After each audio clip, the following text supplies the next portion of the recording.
Hello and welcome to episode 185 of The Imperial Truth. My name is Greg, and as with me, as usual, is Howard.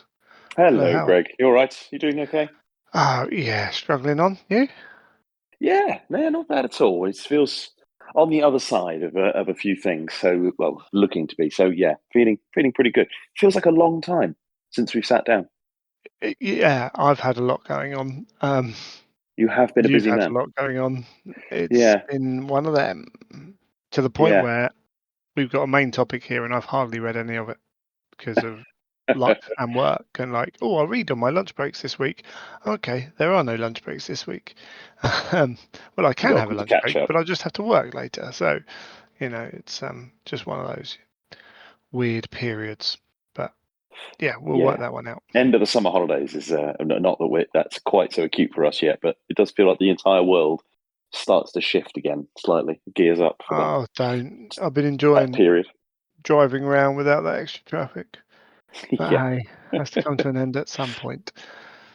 So, yes, before we go any further, Element Games for all your hobby goodness, whether it's ordering your whatever's coming out. We've got the book. We've got what else have we got that's coming with the book? Mechanicum coming out of Yes, our ears. I tell you what, we've got a Thanatar. We've got all kinds of other stuff. So you can go and order all that. You can get some new super glue like I need to do because somehow I've managed to glue a lid shut on a super glue. You can get all kinds of stuff, whatever you need. Go and get it. Element Games. Use our code, and why not use one of our crystal codes as well to double your crystals and to give That us some really does crystals. add up. I'm always quite surprised every time I go back there and log in. Oh yeah, actually, just they sort of accumulate quietly, and it does take the edge off. Yeah, I And don't. given that those codes mean you both get the crystals, so well, why not? Yeah, every now and then I'll see a few pence go on there effectively, and it's wonderful. It is good. Because yeah, you put a couple of orders in, a couple of your mates order, whatever, and all of a sudden you're like, oh, cool, tenner, oh, 20 quid, oh, Yeah, I got up to you 40 suddenly quid start knocking. recently, and I was Wow. like, cool, I can order 80 quid's worth of stuff, and I'm only spending 40 quid. That's really handy this month, Yeah, yeah. that kind of thing. So yeah, all good. Much appreciated those that when that happens, it just Absolutely, yeah. So it's a lovely little spin on it. yeah, for sure. And using our link gives us a little bit of a kickback as well, which is really handy. And all of that also lets Element know that it's worth supporting us, which is also Yeah, good as well. It's nice when I talk to them and they're like, "Oh, cool, yeah, you do get a bit of traffic." We don't necessarily. I think this is possibly a reflection of my personality. We don't always get as many people like messaging in the show, but from pretty much from the start, we've had quite good support for what is essentially quite a small show compared to a lot of the podcasts out there in the hobby mm, space. We've had good support on using things like links, telling people stuff. So the engagement level on that in that respect has always been pretty good. I think we're punching a little bit on that, and that's down to the listener. At the end of the day, that's not down to me yeah, or you. That's down to the listener. So thank you very much for doing that. If you do want to do, I think I need to sort the t-shirt site out. It's on my very long list of jobs to do. So I will get on that. But we also have now an official merchandise link for G Dubs. oh yeah. I do like to check in on that every now and again. I That merch must. website because they change the products or add to them quite frequently. They do, yeah. So you can go and find. I've got the link. I think I put it in the. I think I've added it to the show notes now. I'm pretty I sure you think did. Yeah. it's on our Twitter Dropbox, not Dropbox, link tree as well. So you can go and check that out there. And yeah, there's t-shirts, there's all kinds of stuff. Oh, I don't have the link tree on there. That's a bit of a shame. Where have I put that? I've got to update that. I think that might be on my Child of Fang account. Let's have a little look, see, shall we? But yeah, there's yeah, there we go. It's on the Child of Fang one. I need to cross it over to the other one as well. So it's mech shop.warhammer.com. Obviously, the link is what, if you're going to support us, it's the link. But they do some offers as well. So they got like 20% off if you buy 4 t-shirts, or 15% off if you buy 2. I Oh, mean, some nice. of the stuff is mad. Yeah. You can buy an Yeah. Xbox custom controller for £125 quid. Whoa. Okay. You know, crack on, mate. Space Marine 2 triple disc plate set is on there for 95 quid. There's a premium Space Marine 2 Skull Halo hoodie for 80 quid. However, there is also just regular t-shirts, which are a little bit expensive, but that's the nature of the beast, isn't it, really? With t-shirts, Yeah. like buying a band Yeah. t-shirt, The custom ones. Yeah. Exactly. it never Yeah. feels like Branded you're stuff. quite getting what you want. But yeah, hats and I'm always a fan of the posters. little sort of gifty things that tend to be like the key rings and the purity seals and the badges and the magnets, those sorts of things. I always think those are quite Oh, fun. some cool notebooks. Mm, That'd be the kind of thing. Lots of people are using apps now, but don't necessarily have apps for heresy or things like that. I think that's something that, like, if you were playing Thousand Suns, maybe I'd get the Thousand Suns notebook to record games in. That kind of stuff can be quite fun. mm. Paint recipes. Should Yes, always have a notebook for paint recipes. I do mine online now, so they're always I have there. also Don't lose. done mine in the Paint Rack app, but yeah, there is still something quite nice about making notes in a notebook. And Joy Toy, of course. So, Yeah, that I missed the pre-order to get an exclusive T-shirt as well, a Wolf King T-shirt. But you can get Lehman Russ. We've got Magnus, Dawn, Lehman Russ, and I'm amazed at the breadth of the scale of the Joy Toy range yeah. I think it's been already. sneaky popular, and it must have been for them to Like, support it with this kind of level of development. yeah, I mean, we've got Alpha Legion, Imperial Fists, Thousand Tons, Space Wolves, Ultramarines. Then they're starting to Alpha Legion. Didn't know not they Alpha, had Alpha Legion. not Alpha Legion, Sons of Horus. Ah, Why did I say Alpha Legion? But yeah, it's how they roll. they're all Alpha Legion. Yeah. On a side note, okay, moving on from that. On a side note, have you seen the project that's going on with the Joy Toy? I have not. What is this Have project? you not? This is if you go to Facebook. I'm going to try and remember where it is now. Here we go. So here we go. Templars Crusade have. Do you know who Templars Crusade is? That name rings a bell, So but I a wouldn't give you a while description. ago they did really big Siege of Terror games. Like, Right. I mean, I'm talking years ago. I can't even remember when it was, but there was a massive hobby project kind of thing with this massive Siege of Terror game, kind of a thing. I can't remember the gentleman's name, but like was kind of well known. I mean, their site's been relatively quiet for quite a few years in terms of all that. Hmm. Uh, Part of the, I think they were part of the Tyrannus Owners Club Day, things like that. I mean, that's 5 years ago now. Like time flies, right? Mm. Um, but yeah, they did this huge Siege of Terror project probably 8 9 years ago. Well, anyway, the new project is there's a Facebook page for it. I'll try and remember to put the link in the show notes. The 1/18th scale Horus Heresy campaign. The idea being Oh, wow. you Okay. purchase and there's lots of people involved with this already, I think, and other groups. So I think Lee from Forge of Mars, I think King Fluff, a few others. Anyway, uh, yeah, the idea is you bring 1 2 3 4 5 Joy Toy figures, Hmm. and you take part in a massive game of Horus Heresy. Amazing. A number Amazing. of Horus Heresy events that they're doing. You can field a minimum of one, squad of 5. You can team up with other people to create squads.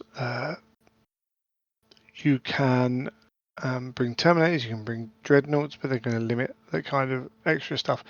I think it's only Joy Toy figures, and and it's no. I don't think you can like. You has to be a joy of it. You can have extra bits that you can make for it and things like that. And some people are talking about repainting their figures so it can be, different legions, things like that. So I have got in contact with them, and once things get more settled, and more things are set in place, hopefully we'll get them on to talk about it, because That is a it really, looks like a really fun and cool idea. yeah. Playing at that scale, that must look incredible, Yeah, but you know, very, very, very specialist. yeah. Um, I don't know how much kind of the gaming will be like worried about. It'd be more Yeah, about meeting up for an excuse to have the big models on yeah. the tables and that You're kind of almost stuff. playing an RPG at that point. I mean, I've seen a Yeah. couple of interviews where talking to people recently about people who were involved in the creation of Inquisitor when that came around, and the idea of then jumping to this larger 54 millimeter scale, bigger figures that they did for that. And even that, I remember sort of watching games of that, thinking that this just looks odd compared to 28 mil. Then jumping up, you just jump over that, even like the hold my beer. I've got these massive figures. I imagine that must look, if you do it well, that would look awesome. Absolutely. So yeah, you can go and buy your Joy Toy figures and then go and use them there and support the show and support them. Everyone's a winner. I did find I was using the Joy Toy website the other day as a useful reference for painting. I was painting Abaddon, and I wondered what Right. the official color scheme was, and I thought, well, I bet that they've done some research in that. Um, Actually, there were slight variations between what's shown on the Joy Toy website and what's shown in the Liber Hereticus, but still, it was a very useful. You had like 360 views. You could like check on what panels were what color and things. It was Right. just Okay. an interesting color reference when you're painting your more regular size guys. Awesome. Yeah. Bit out of the Anyway, box. yeah. So yeah. Well, going with that, Howard. Um, what hobby have you been doing? I've actually been quite busy. I've actually got quite a bit done. I've got a couple Can of you things tell which one done. of us has a really good job and which one doesn't? Like the organised guy who gets on with stuff. And me. Carving out my 1 hour. Admittedly, that's all it is, but it is particularly when when there's a couple of other bits going on. That it's quite nice to just settle into that, just to carve out that time Oh, for yourself, just to have your reset. Yeah, there's been a few bits going on. I got paint. Hopefully, we'll see some photos, which I will take, of the new releases for Legions, the termites, which you sent over very kindly. I got those well, painted up, making Games them look nice Workshop and sent us. mucky. Let's clarify But this. fair point. But We I were sent thought them from it Games was Workshop. something I thought you were going to do. Yeah, no, And then very we kindly. had discussions, didn't we?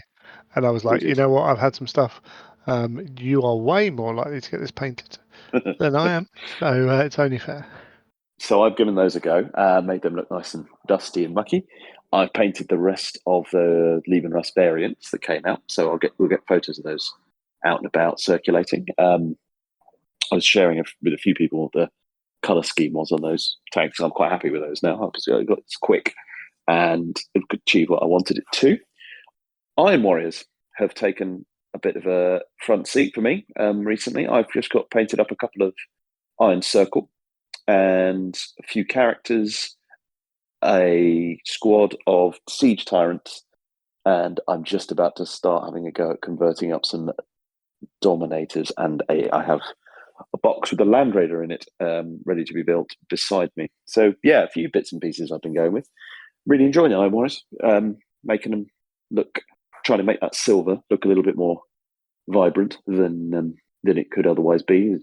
Having lots of fun with the oil and not having really done other than actually I did do a bit of Titanicus masking, stripes and things on the armor plates there, but doing it on infantry models wasn't something I've done before.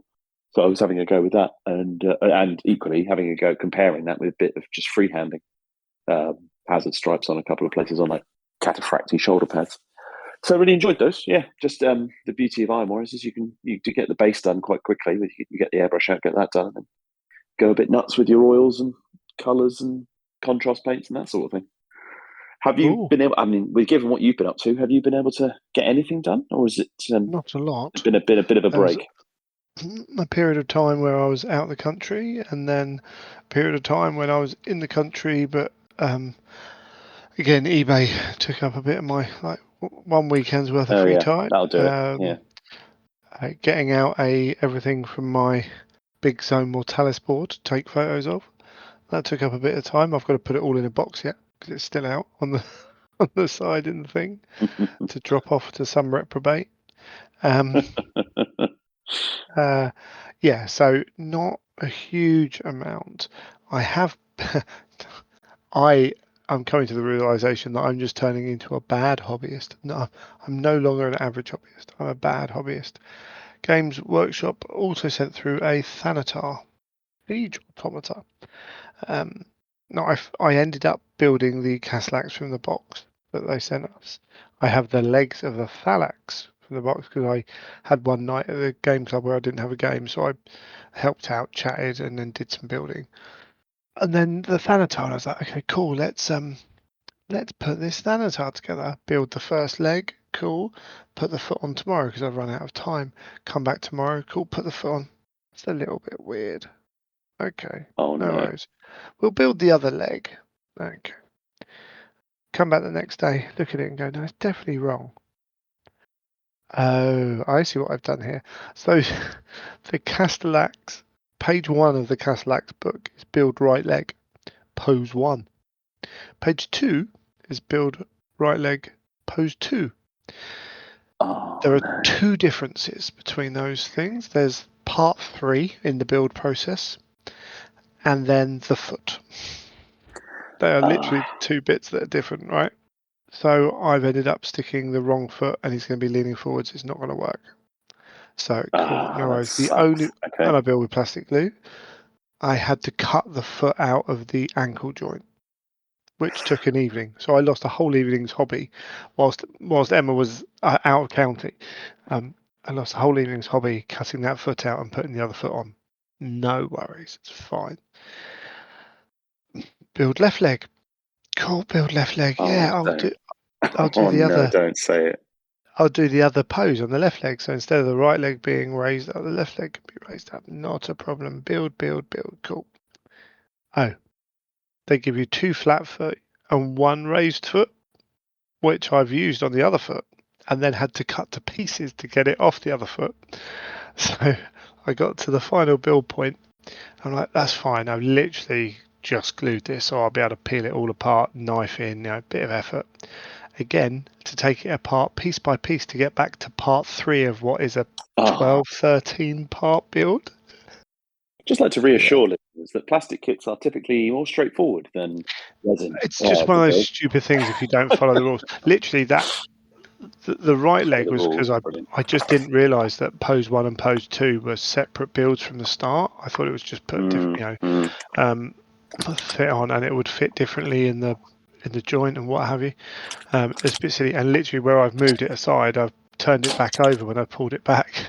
It's like proper schoolboy error. The left one is just me not checking the parts, which I think you have to do. So the Thanatar is built. Uh, Oh, you got it built. Oh, that's cool. yeah, the Thanatar's fully built. Good The kit. Yes. So okay, Mechanicum kits in plastic, good kits. Yes. Better than resin.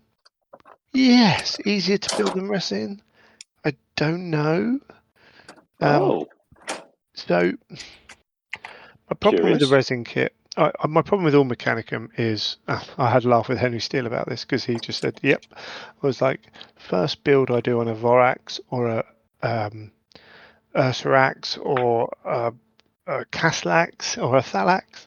The first build is always blokes leaning back too far because I've got the leg slightly wrong, got the hip joint slightly wrong.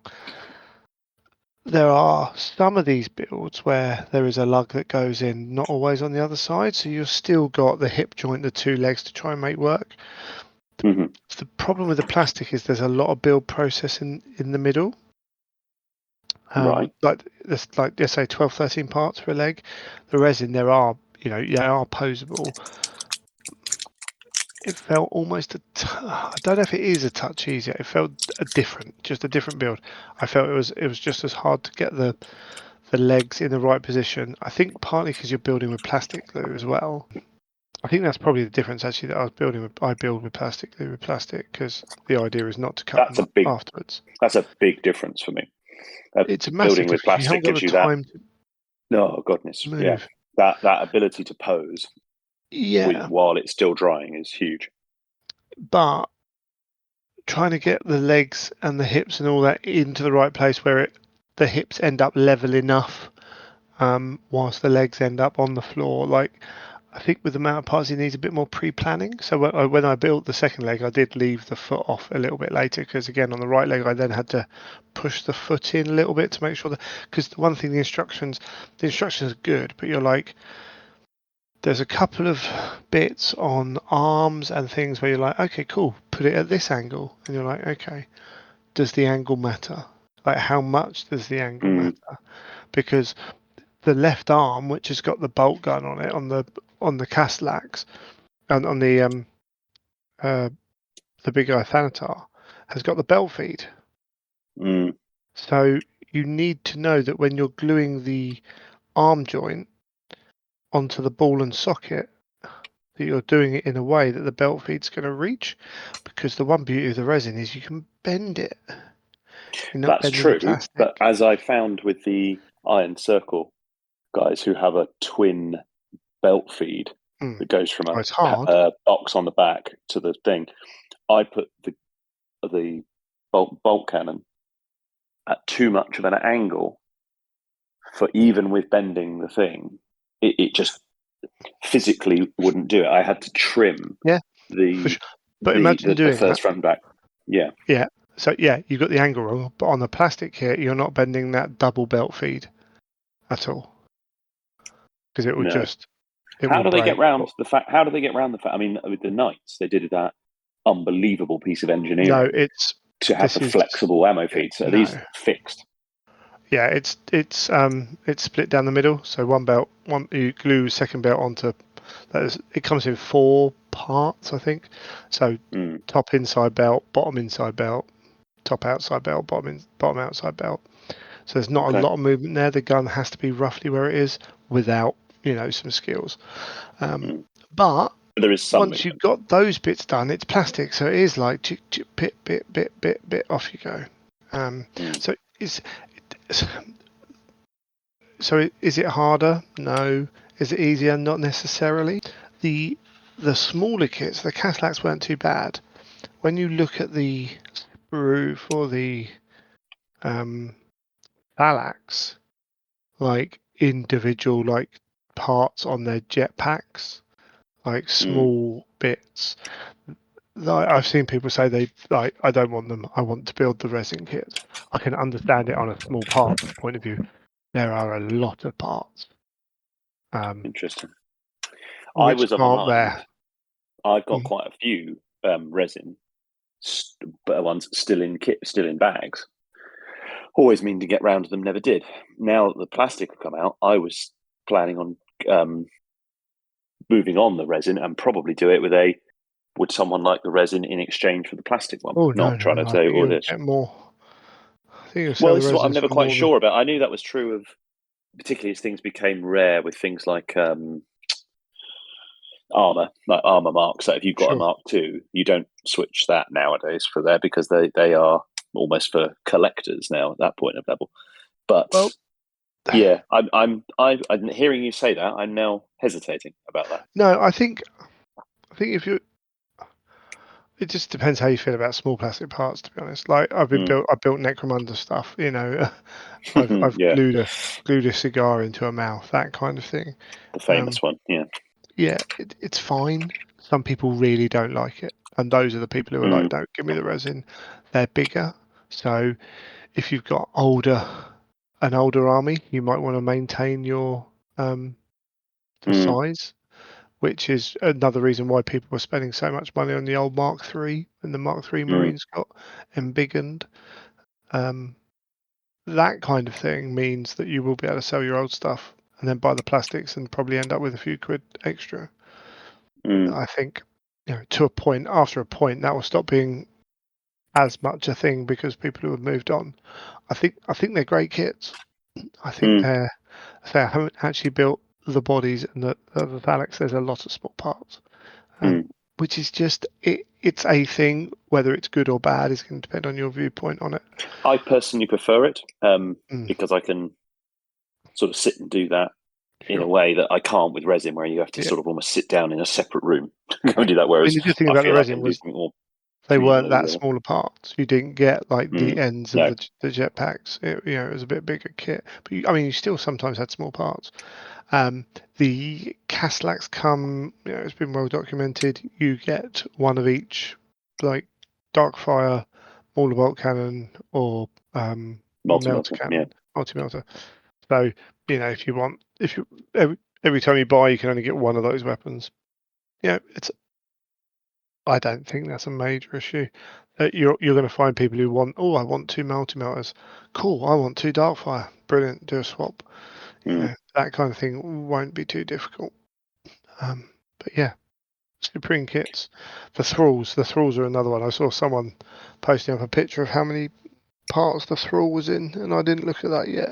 And it's like 45 points for the first 10, and then it's 3 points per model afterwards. And there's like it's like 4 parts per point. like I that. did put together a bunch in resin years Right. ago when they were out, and I remember cleaning them. I actually found them the other day. Was looking for something else and found them in a case. It's like, oh, cool. That's yeah. Now I'm sort of thinking, do I want to bulk that up? I don't know Mechanicum well enough to know They don't do a how lot. they work in a list. I mean, they've never done a lot. At the end of the day, they hit on fives with below average guns. But what they do is provide 20 models that are very cheap, that might not run away. In fact, one of the cheekiest ways to use them is you can pay 45 points to gain access to a big tank to carry around your important stuff as a dedicated transport, all that kind of stuff. So yeah, they're So never going to you've had sit to around go like with the Castellax, the Thanatar. You've started looked at the the Thrall. Thalax. You've had to go with the Thalax, not the Triaris, presumably. No, but I've seen some people's trials out. They look amazing. I'm sure Mm. the problem with you're not going to get a big warped side piece like you did. Yeah, yeah. And the other thing with some of the, I got a mate to build a lot of my resin big tanks because you had those large pieces that you just had to glue together without, like it was almost flat surface to flat surface. So you ended up scoring it with a knife to create some bits for the glue to fit in to actually form a stronger bond, that kind of thing. Mm. But I mean, overall, I think the plastics look fantastic. I think overall it's a great thing. Mm. Are they over designed? Potentially, but yeah, whatever. It Yeah, is what it is. it makes it work with the technology that you need to work for the manufacturing process. I get it. Does it make it better or worse? It's just different, really. And like you say, that in some ways, it's a pain where you've got a leg that was previously one piece. Now it might be made up of 10 because you've got to have armor front and back. And yeah, okay, fair enough. That's now an extra process, but don't make it worse as such, or doesn't make it staggeringly better. It's just a different process. But Yeah. one that I personally enjoy building plastics more than I do Oh, resin, resin can get in the particularly for bin. certain models. Yeah, a bit like Call me a metal heretic, before it. but I'm so over resin, and then the the small amount of people that are hanging on to metal being a quality product to make toy figures in, frankly, get out of here. Because I once had a planet killer for Battlefleet Gothic, and that Yeah. thing left its box twice. Not the actual plastic clam pack. Didn't leave that because I looked at 4 or 5 or whatever it was, or 7, I think, long spindly bits of metal that had to go into something else, and thought that's not happening. Yeah. Anyone who's built a Screaming Skull catapult, like it's just not happening. Eldar Warwalker. That was one of the banes in a similar way. You'd sit there and you build it, and you think, yeah, I've got all this, and either you take it away and your hands are stuck to the incredibly Yeah, delicate parts, or you're just moving on to something else, and you just hear this thunk as it just yeah, comes apart. And you're like, yeah. I Resting. despise this. Oh, Warmer Hordes back in the day, War Machine and Hordes. I bought a big polar bear from them. A lovely model, Yeah, and its belly at its widest point was probably as wide as a Castaferum Dreadnought body. yeah. And they hollowed it out, saved money obviously, and so you had a thin, I don't know, maybe quarter of an inch, if that. No, probably smaller than that. Yeah, this thin rim around the belly, which was Hmm. the glue point, but there were no like tags or anything in that to like take this bit out of here, put this bit on there. It was just flat area to flat area, and I'm like, just no, like just. People think this is the second best company to GW. Like, no, just get it in. But bless. Hey ho, metal models, eh? Who'd make metal models in this? Not something we're likely to see a return. Yeah. Metal Man. models for one of their big game systems that they're currently making. Oh, cheers, GW. Yeah, that's the old world stuff. You haven't rushed into that in the true fit of nostalgia, then. Uh, I as soon as they said old models, I was like, yeah, I'm not. I'm never building a metal model. The Green Knight is one of the best models in wargaming history. I'll maintain it. It's up there, Hmm. especially when it was considered it was one of the first sculpted with whichever Perry twin it is that lost his hand. He did it with his wrong hand, but it's out in metal, so I will never own an official one. All the time it's metal. It's not happening. But hey, it's all So good. Anyway, a general thumbs up then from you yeah, I for think the so. new Mechanicum range. You take into account like you know, okay, so they're different from the resin ones. Um, for me, it's better because they're not resin. I mean, the fact they're light, the fact they will bounce. Yeah, If you're unlucky, they will break, of course. But the Thanatar wasn't even in resin. It starts to get a little bit weighty at that point. Uh, and then the price point's that much cheaper as well. I don't know how much yeah. we're recording it before they've released the price. The price One for of them is this, a really odd. Oh well, there's some of the prices we're circulating from the independents, and one of them is a really weird price. I think it might be the Castellax. Or right? maybe it's the Thanatar. One of them is like 62.73 or something weird. Okay, It's a really odd. It's the sort of price where it was set at a certain price and then has had an additional percentage added to it because of a price rise or right. something like that after before it got to market. But there's one of them's a really it's either the Castellax or the Thanatar is a really weird RRP At least they price. haven't I rounded it forget up. which one it is. Yeah, quite. You Yeah, know, yeah. It is does they, give the impression it's what it has to be. Yeah, yeah, no, but that's yeah. fair enough. So yes, they're out and about. One on that topic of new kits, I would have a particular point about the termites. They're a really interesting little build. I've really enjoyed them as a piece of engineering. The way they go together, these sort of what appear to be five identical segments of this cylinder that makes up the termite. Right. One of them is slightly different to allow them to come together, and then Sure. it's one of those. I've always talked about the Thunderbolt a bit like this. You're having to go with it. It's quite good almost batching them, and Yeah. before you know it, you sort of blink and they're all together. You just put these five pieces together, and suddenly the whole has just materialized. Sure. You pop the drill on the front and the sort of motor at the back, and that's it. And it's a really cute little kit with That's cool. so much detail on it. Yeah, I was looking forward to those, but they exceeded my expectation. And they are a lovely piece, I think, of plastic engineering. Yeah. In the modern using all the modern fabrication techniques. Yeah, big fan. Would recommend. Awesome stuff. So yeah, I mean, for me, that's basically all the hobby I've done. I'm, yeah, I'm lacking, severely lacking. But hey, that's me, right? We know that's me. It's fine. It Um, just means you'll I have, be even more thrilled when you get back into it. yeah, I have got that Thanatar sprayed silver. So we are Oh, making you went with progress. that because we were talking about a colour scheme. You were thinking the silver scheme. Yeah, I'm going with the silver screen. It is just silver. I have done nothing else yet. It's Hmm. some form of progress. So that is Good. Anything else gaming wise? Anything else No, this no, I last? think No. that's everything. I haven't done any games. I'm hoping to get some as people start returning from Yeah. holidays. Try and get some of those in. Our club's in a But bit of no, a 40k mode at the moment. It's rather depressing. Um, just because I don't want to play. There's a 40k league or competition thing going on in. Yeah, it's a league they're doing at the club. So everyone's like, "Oh, must get our league games in." And I'm like, "I'm not playing league 40k. I'll play casual quite 40k." quite sort of pleased to hear that there is because I've heard quite a lot of people, and it's largely sort of YouTube world, where people just seem to be falling out of 40k quite a bit. I think it's Weren't super quite enthused about it. divisive in terms of a lot of people are really liking it, and then the people who don't like it are really out, kind of thing. Um, Okay, yeah, I think it's one of them from the little yeah, I've seen.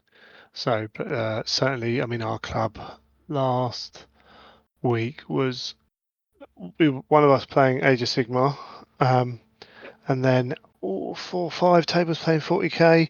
One of the guys, 2 kids playing the Spearhead Age of Sigmar, and then about 2 or 3 old world tables. We've got a relatively strong old world mm. kind of set up at the club.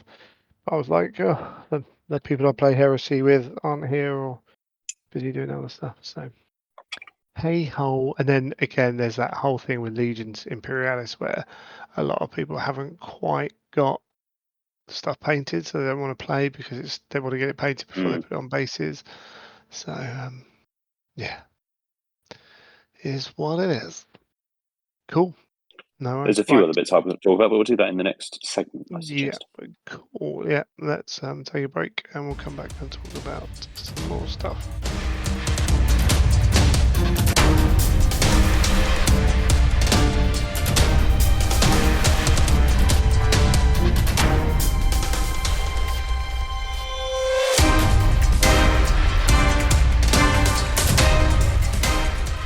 Right, into what's been going on. So, what have we got? It's been an interesting period of time, I think. Yeah, I Hasn't don't been know. a lot. Interesting as a no. Before we do this, we jump on and check out like Warcom and see what other stuff's been happening. There was like one article about the Martian Civil War, the book. There were some articles about painting the models that have just been released. Let's say the box set and the Thanatar. Is that up now? No, haven't seen any Thanatars quite yet because we will by the time this is out, we will. Yes, I mean they're going up for pre-order. Yeah, shortly. They'll be Yeah. out by the time this, as you say, this is out. They'll be on pre-order, but Um, there hasn't been a lot of coverage building up to that pre-order. Nope. No, it's been relatively quiet, shall we say? So yeah. What what was in? Oh no, that was an old world article. There's some little bits and pieces. Yeah, these articles are okay. There's usually not a lot in it apart from look at cool toys, which is fine in and of itself. Really, don't I did mind enjoy too. the two articles with um, people from across the studio, and I thought this was good when they did it with the solar and stuff.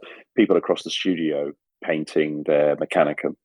I thought that was very good. They did that in 2 parts because they had so many people doing it. Mm, It's some really cool color schemes. And it just gives you sort of ideas about what you might do. And then yeah, that went even further with the one that was released more recently, where you had the community painters, typically very good painters, um, taking on some of the Mechanicum stuff as well. That was cool. I enjoyed that, but not a lot in terms of. there's not I a think there lot of was meat one or to them, is two. there? No, there isn't. And in terms of the other articles they did, that let's have a look at the Martian Civil War. Those are relatively light touches. Yeah, and they also mean less for you and me if we've got the book, like, because Of it, course, yeah. it's much less relevant.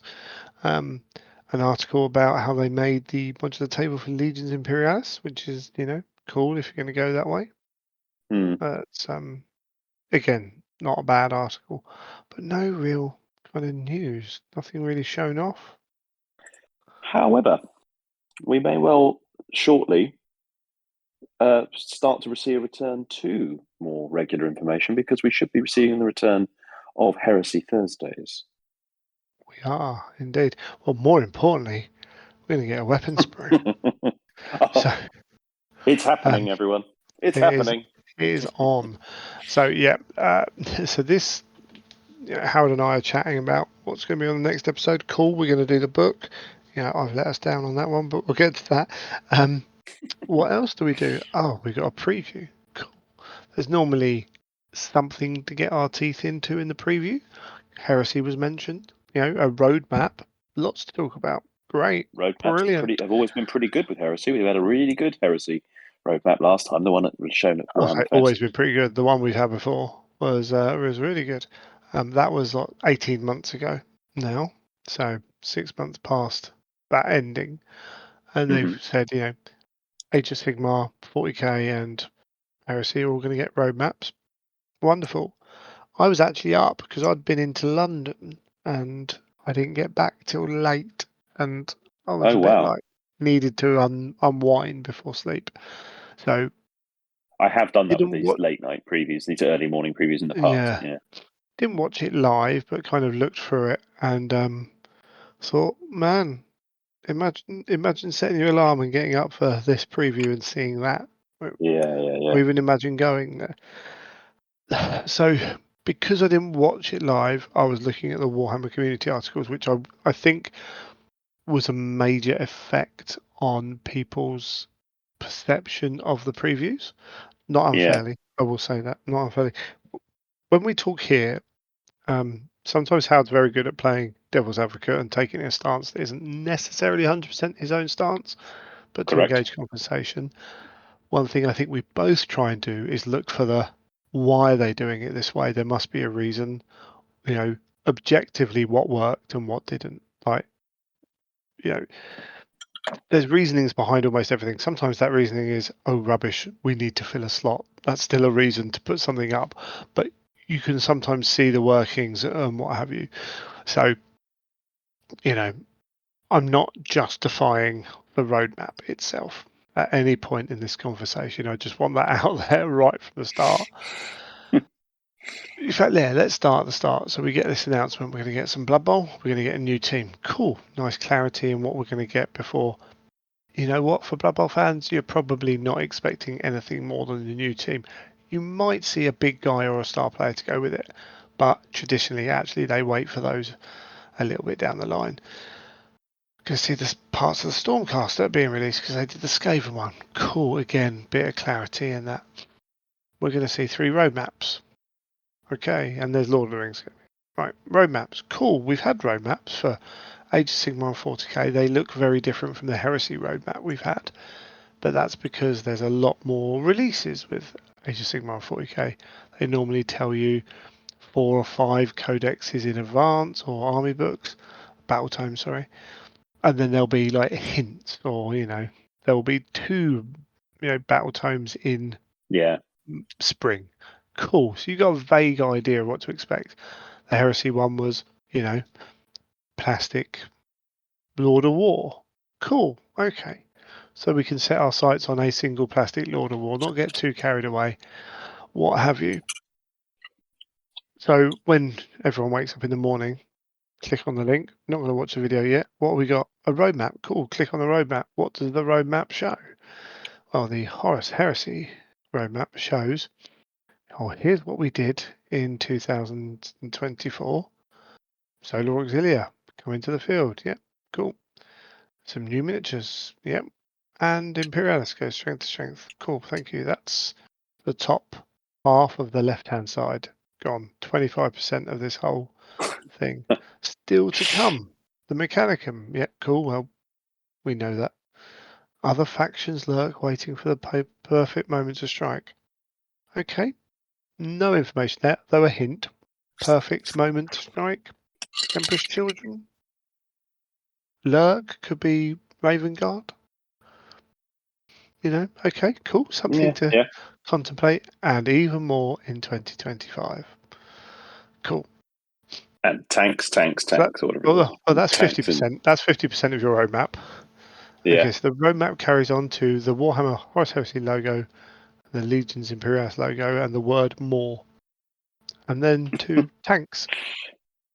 with a final confirmation that something new every month will be coming out for Warhammer the Heresy, but that includes Legions Imperialis on this, by the looks of it. So Yeah, I think the term is, I think if you put on comic guy's voice from comic book guy from Simpsons, it so, will be worst roadmap ever, yeah, um, because it's not a roadmap. there's very little you can very little positives you could draw from that. Yeah. Particularly when you're judging it by the standards of what had gone before. Yes. It struck a really weird tone, And particularly combined it with the sort of presentation as well. The what would you call it? I mean, an interview is too strong a word, but yeah, the chat. the video that went along with it, the chat that went So, along with but it, the the but the tone of problem that was is, strange. The roadmap itself was I think strange. It's before we like, I didn't watch the video. And I don't think a lot of people watched the video. They came down going, "Cool, we're going to get a roadmap. That's going to have the meat of the information on it." Okay, no, it doesn't. You have A, it's not a roadmap, and B, it doesn't tell me anything. it's Okay, really weird as well. That one, the heresy one, arguably had more information in it than the others but this is it. that The went video, around it. what the roadmap or The actual roadmap in inverted commas, and then in addition to that, the the interview as video well had quite a certainly lot in wasn't it. too bad. Yeah, I thought the video had more than the Age of Sigmar and 40k one, particularly. Although I yeah, think their yeah, roadmaps potentially were better, and that is a low bar. Um, oh yeah, I think people were hit with this, and that gets people's backs up, and then you're fighting to get them yeah. back. Let's I go on got to a some other real, bit. Oh, sorry. I got a real sense with it that it was that they themselves, particularly the Warhammer community individuals, so you could almost tell it in the copy that was being written, in the even the way it was being presented. Not the people they were speaking to, the designers, the rules developers, the product leads, the managers, whatever role they took. They were still talking about a thing in a semi-guarded way because there's certain things they could talk about. But I got a real sense, unusual, well, perhaps not unusually, but particularly on this one, where they kind of knew themselves. They were like, we haven't got a lot to talk about here. Oh, We're going to try and make this as big a thing as we possibly can, sure. and we're kind of struggling. I got a Well, real sense of that this time, which you don't let's always get that. let's get into things before we go into kind of reviewing it all. All So right, all right. on the copy as it's called, we have I only said that to okay, try and sound like I knew what I was talking about. yeah, like the weapons kit is coming. Andy mentioned it, didn't put a date in it in the video, but on this article it says in the coming weeks we're going to be getting the weapons kit, which was delayed. They talked about that. That's fine. And then it goes straight to 2025. We'll bring more tanks and new plastic weapons options for existing walkers for Warhammer the Horus Heresy. Cool. Deodeo is a good example. Yeah. Get some, get the other weapons on that. Fine. Uh, for those who prefer their Galaxy spanning graphics more epic, there's a major reveal just over the darkening horizon. Okay, cool. So there's something big. Now you Next got to book. ask yourself: do you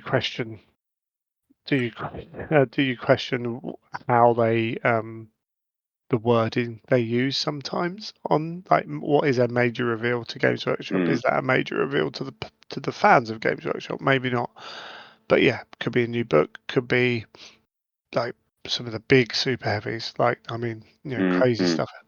Who the heck knows? Could be a new faction. Who knows? Miniature reveals are said to become much more frequent though because Heresy Thursday is back. Okay. Sneak peeks, advanced intel, new characters, consoles, other curiosities. So that's what the copy gives us. The video with Andy, which almost looks scripted from, I think Adam Trunk's very good in a live environment. I know Completely he's agree. very good at handling a crowd. Like, I'm not just saying that. I think he has had No, moments I where he's completely agree with really that. handled the crowd. We've commented on it before. Yeah. Warhammer Fest was a real case of that. I haven't Yeah. been personally a huge fan of his style in some of the videos. I think his in person I, performance. is really, really good. I agree with Yeah, that completely. I think so I had to do a little small video for work, like where every member of our staff has got a little video on the website, and I'm talking to our person who does it, Emily, and I'm like, I podcast every month and have done for 10 years, and you put a camera in front of my face, and you wouldn't think I could podcast. I was the only person not used on the Heresy launch weekend thing. There was not a second of It's me was true. shown, right? Yeah. So there's obviously something when a camera's put in my face where I go too serious or clam up or what have you. Adam Troke doesn't feel natural. His conversations don't feel natural to where I've seen him talk when he's Yeah, on the agree with video. that. Yeah, there's a difference, and that's Yeah, perfectly normal. That's not yeah. It's it's just not a having a thing. go. It's, you know, is It's what it just is. yeah, it's just how it is. Yeah. So yeah. So what did Andy say? So I'm trying to remember now. I mean, I was going to write this down. We One that got stood out was at that point about legions. He reflected on legions imperialis and about how their intention is to bring everything that is in plastic in yeah, the Age of Darkness setting into Legion setting, but he did say that they're going to have a focus on the Marine and yes, Solar range, not yeah. They've got necessarily to get the bringing other basics factions out. for a few years. Mm. Yeah, and that's that's fine, cool. Yeah, there will be custodians. Well, the plan is because this is what again, like when they say they will, that's because they're working off their current plans. It's not lies if they don't do it. It's just changes. Yeah, But you're looking at mechanic. but there was a clarity to that which I thought was useful. I Yeah, mean that yeah. to me is a discussion that's relevant to Again, a roadmap. In fact, yes. And it wasn't like it was a committed statement without yeah, defining anything, which is absolutely fine. Cool. Like, yes, at some point we're going to do it. Don't hold your breath. Like, don't sit there hoarding your money for, um, this huge Mechanicum like Custodes Talons force or mm. demons when it's not going to happen for a long time. And it almost seemed like there was almost whatever's in one will be in the other. That can't Yeah, work to a point with like the super big stuff if they go that way, but it seemed to be like what they were trying to do. On the heresy side of things, they talk about they want to do and are looking at doing legion specific plastics. I was Again, really surprised at that statement. so was I, but again, it's a long way off, and they need to do a lot of other stuff first. Don't start saving your money for what are you rustling around, my friend? Sorry, You're eating a couldn't Werther's resist. original. Couldn't resist a rose, a Cadbury roses. Oh, now we're all hungry. Now myself and the listener would like a soft-scented Cadbury's Rose. Um, yeah, there was definitely yeah a little bit surprised. But then I'm really again, surprised. Did also though make quite clear they want to cover and intend to cover all of the core, if you call it that way, or non-legion specific units before they do that. And yes, that is still a lot of that to cover. A lot. absolutely. Uh, there's just a lot to be going on. There's yeah, we got more tanks. Cool. I mean, there are plenty more to bring in. Um, what else was there? There was my word, my mind's going. I'm very tired. I told you I've been busy. I'm absolutely shattered. Those are the major points. So it's essentially that's it. In fact, it was weird that listening back to it, there's kind of almost less in there than I thought that was in there. But I think Mm. that's a little bit with the way Andy talks about it. I was about Uh, to say I like the way he. I mean, it was kind of great to have Andy on there talking about it and fronting it and talking enthusiastic about it. I quite enjoyed that. But like you say, in terms of raw stuff, there's not a lot. There wasn't a lot there to talk about. yeah, I wonder if it's so. Talking on the other ones, Age of Sigmar had Ben Johnson, who's part of the team that writes the stuff. Mm. Who it was Stu. He heads up the 40k team, He doesn't basically heads up 40k. he? Yeah. Yeah, okay, so he is a little bit higher than Ben. I'm just wondering if Andy's position makes a change to how he can talk about it. Maybe I'm wrong. Maybe I'm How wrong. so? I don't know. How so? I mean, I In would have that, said he was. I mean, he's across multiple games. I mean, we don't know. so I mean, we're well, not I employees. was trying to find out exactly what his job title is now. So basically, he led up Forge World. I don't know now. Now Does he Specialist head up Games. Specialist Games Design Yeah, Studio? does he still do that? I think he might do, but he's obviously the Heresy main guy as well, and maybe that's like he's like, yeah, your main umbrella job is this, but your role within that now is other people come to you with the other projects, but you're still got a very direct hand on the Heresy side of things. I'm not 100% sure, but it felt like he was more. I don't quite know how to put it. More in control, more kind of less encumbered to talk about what he was Mm. talking about. And maybe that's just me projecting onto that, and it's not the case. But I almost felt He like seemed very Andy, relaxed, I thought. oh, big time. He felt there were almost times when he was like pushing a little bit, like you felt there was more there, where the other guys were more on script, maybe. Like, this is what we're talking about. Whereas Andy, and maybe it's just an understanding of talking on the screen again. Yeah, we could be I could be reading a lot more into this, but it felt very much. I know Ben Johnson, and he came across very well on his. But it was focused. Andy's was focused, but he was very quick to allay fears, Yeah. or stop people getting too excitable. It seemed a lot more kind of, yeah, as I say, less scripted. Although I don't think the other two were scripted, you know what I mean? But that was certainly kind of keyed in. Didn't He come felt much across it more that way. relaxed in that. I think relaxed might just be the right term, to be honest. Mm. But I almost feel like he could. Well, maybe that's just experience the way of Yeah, doing maybe. those. Because Andy's done those for a while. Arguably, so has Stu. Maybe this is a But conversation we should have had in pre-production, and it would have sounded a lot better. yeah, rather than us thinking on the fly. But Yeah. surely people are here to see us thinking and Well, this conjuring up is these it, great right? thoughts in And this reaction. is, He just seemed more relaxed, I thought, and he yeah, seemed like, and that and usually comes about through confidence. it could just be that. This is a problem my wife has with me. Sometimes I will work my way around thoughts, and I'll come back and the final thought after 3 or 4 minutes is not the start of the thought process going through. But I think that's the kind of show we have as well. I might be able to Yeah, go, cool. You know what? I was wrong for those 3 minutes of talking waffle. So I think that's good. overall Otherwise, from it this, looks too scripted, oh yeah, ironically, and this perfectly timed. show It's too scripted otherwise. That high definitely script that not we follow. scripted. Good job we got that teleprompter Indeed, ready to go. you know it. So yeah, overall, we're getting a weapon sprue. We're getting Heresy Thursday. We're getting the overall push is to get the basic units out. There was talk somewhere of a new unit coming, but that might have been mixed in with like a new base unit coming, like a stock unit. Mm. But I think that's being mixed in. This is the problem, right? People are talking about other stuff, and rumors get made because people think it's in another conversation. And we got the desire to do plastic Legion specific stuff, but that's not that's not that's not direct information. That's a general.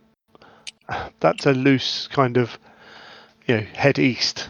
That's not a roadmap. Mm. That's like we're heading east. Like, this is our general plan, and that We're and not over. cancelling the game. Okay. Yeah, well, yeah. I mean, there might be an element of that Well, that's kind in of how here. that came across with Legions. And you're like, because there were Yes. some people saying, oh, it's done terribly. I don't think that's true. They've got no No. idea. We don't have access to that kind of information. But people make that and you think, I don't feel they needed to make a statement like that. And that's kind of how it came across in parts of it. Like, Well, hey, it's going great guns. Someone described it, I think it was Jordan Sorcery described it, or someone said it like a little bit tired of the what appeared to be investor relations style slides. sure. And I'm like, yeah, actually, I think I, that's a reasonable criticism. yeah. So weirdly, on a slightly different note, the Chaos Old World article that came out about the new stuff had a piece in there about, you can use a Chaos Dragon, and if which are terrible, like big things, but don't fear, there are ways to fight against Chaos Dragons, because one of the talking points in the game is dragons dominate the game, and having seen them on the table, they can dominate the game very easily, and with some basic kind of relaxed. Oh yeah, but if someone brings a few cannons, they can whittle them down, or you use this, or bring your own dragon, and it's like, yeah, there's talk of an issue, and you're trying to handle it in here. That's how that came across.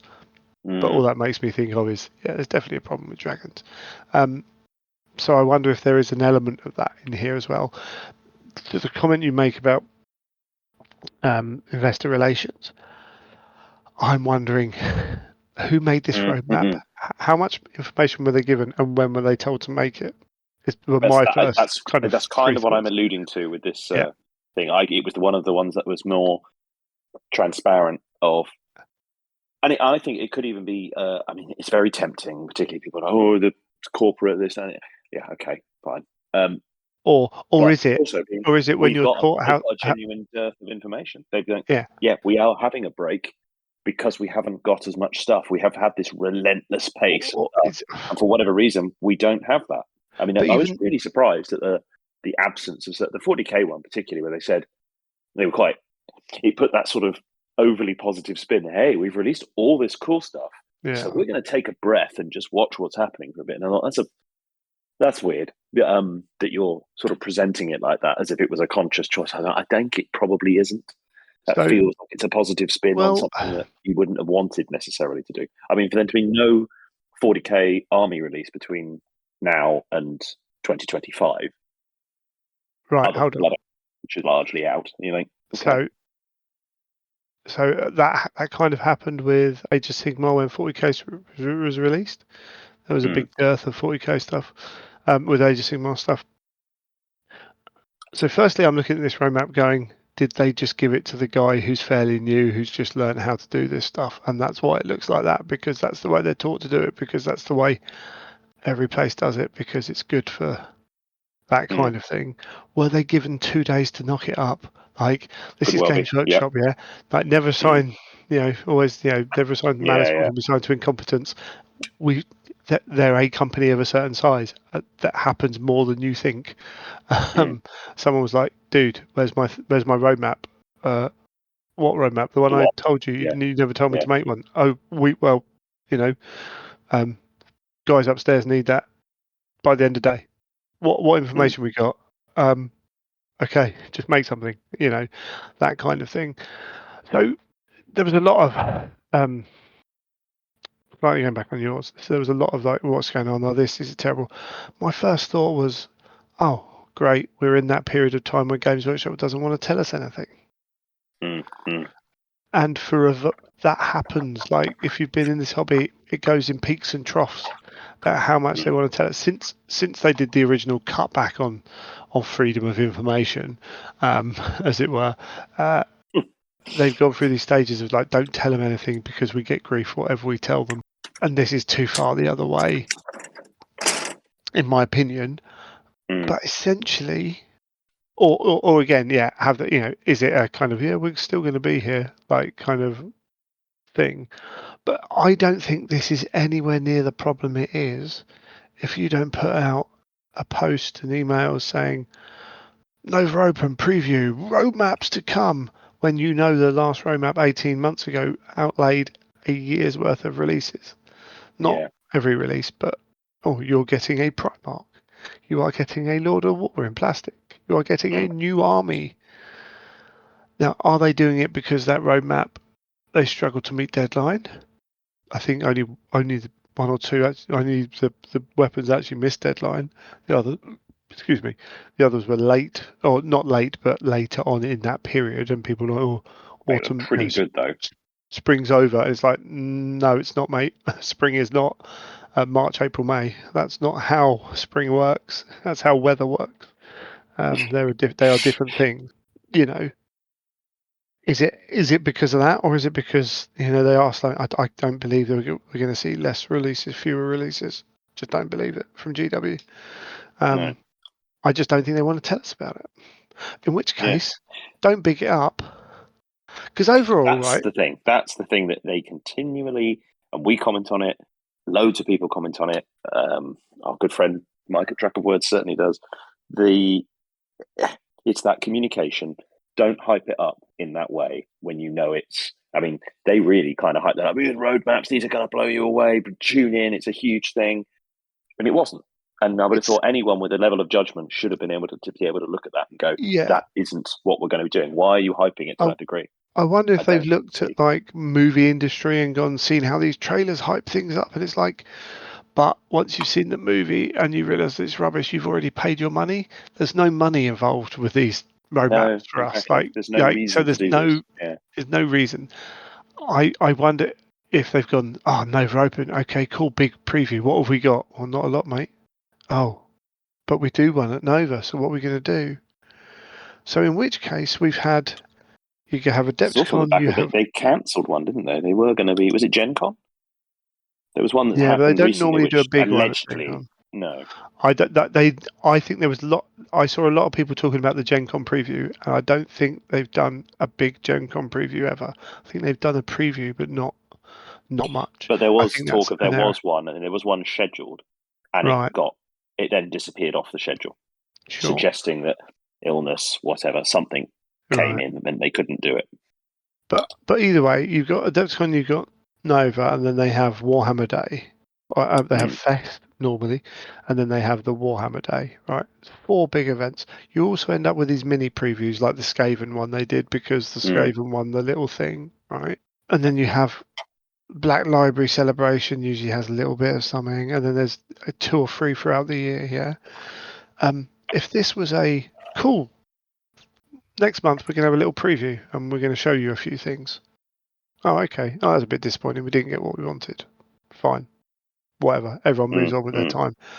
Big Nova preview. Oh, that was a letdown because expectations weren't met. So No. do they? If this is the way forward, because overall the Blood Bowl team was a success. Like Blood Bowl, again, expect a team, maybe one thing more, but maybe not. Not surprised if it doesn't happen. Fine. Age of Sigmar 4 units, which were fantastic to be fair. Mm. Lord of the Rings 1 model, cool. The film's not out yet. They're limited on what they can do. Understandable. Fine. Age of Sigmar 40k and Heresy lackluster. Mm. So But through it, I don't have a problem with it being. It's the problem. It was a letdown compared to the yeah, expectation, which they built themselves. I yeah. have But sympathy with it if but I people had think artificially built up the hype, but they were the ones hyping it, and this isn't the first yeah, time it's happened. no. And I think that in this weird place, if like, can they have a Nova preview, which they've kind of built themselves into having now, because they would have booked that in ages ago. Like, Mm. yep, we're supporting Nova. We need our event on the Wednesday night. Blah blah blah blah blah. Blah. Do you just do fewer of these through the year so that when they impact harder? Do we need the random one in the middle at the end of spring on a random Saturday? I wonder You know, if part of it, though, I wonder if the reluctance to tell us things might be because they want to retain the ability to move things around. Mm. I think they do move things around in the schedule quite a bit. I think stuff could be ready and they choose which week, which thing, and they may put it on hold for not just a couple of weeks, but it could be, oh, it's going to shift by a month, 6 weeks, 2 months. I I think don't if you know. put a roadmap out, it could Yeah, lock you in too I much. think there's an element of that. I don't think they necessarily choose to move things around as much as in the last few years. Shipping has become an issue on this one product. Yes, It has to be yes, pushed back, and we know that you know you can get to this argument about do you let people know 1 week in advance like it used to be? Not long enough, mm, fair enough. 6 months in advance. Well, that's what Weird Games used to do, and I used to forget about what they were because yeah, I'd moved on. So yeah. I don't mind this 3 month preview window. I think Well, that's that's fine. the argument. Exactly, that's the argument for having more of the shows, more Yeah. smaller shows, is that you will remain more nimble, more dynamic Yes. to that, and yeah, yeah. And plus, it speaks to the point, which is a completely valid one you just made, is it remains relevant. Whereas if you do the fewer, bigger shows, you're committing to a lot more. Yeah. Yeah, And I think it's more fraud. sure. And the Adepticon one, fine, because you're normally releasing something in the summer that's big. So yeah, but yeah, wait till you've got something. I don't know. I Mm. less hype. I think they could do with fewer shows. I think there is an element of they're in this downturn of let's just not tell them anything because you know what they're like. Mm. I think there's an element of we're in the deepest recesses of that. And that becomes weirdly self-fulfilling. Don't tell them anything. Don't because they know what they're like. Then they hype it, and then there's loads of videos and loads of people, loads of publicity, people they work with or otherwise saying, "Well, that wasn't very good." I mean, there's partners of theirs, partners, people they've worked with closely and given things and done more than released stuff to, who are lampooning what those roadmaps were. You think, Yeah, well, how did that happen? How did that slip up in that way? It just seems weird that's been that's been not an own goal because it's not that serious, but just don't hype it up. It's like people wouldn't have batted an eyelid. It's just a weird strategy, I think. yeah. I think they're a little bit. I don't think they necessarily learn that well as a company. Mm, mm. I don't know where that problem is. Yeah, I'm not in it No, to be big able to see perspective that. on that end of So, thing. Yeah. um, but no, hey, Anyway, that happened. it is what it is. That happened. But we are getting Hopefully, we're going Heresy to. Thursdays back. We are getting a continuation of the core stuff in plastic. Yeah, expected. I'm sure they're going to throw us curveballs in there, like because that's what they do. Mm. But hey, I think that's about it. I think we've talked long enough. Let's stop this and come. Let's talk about some Mechanicum. Yes, please.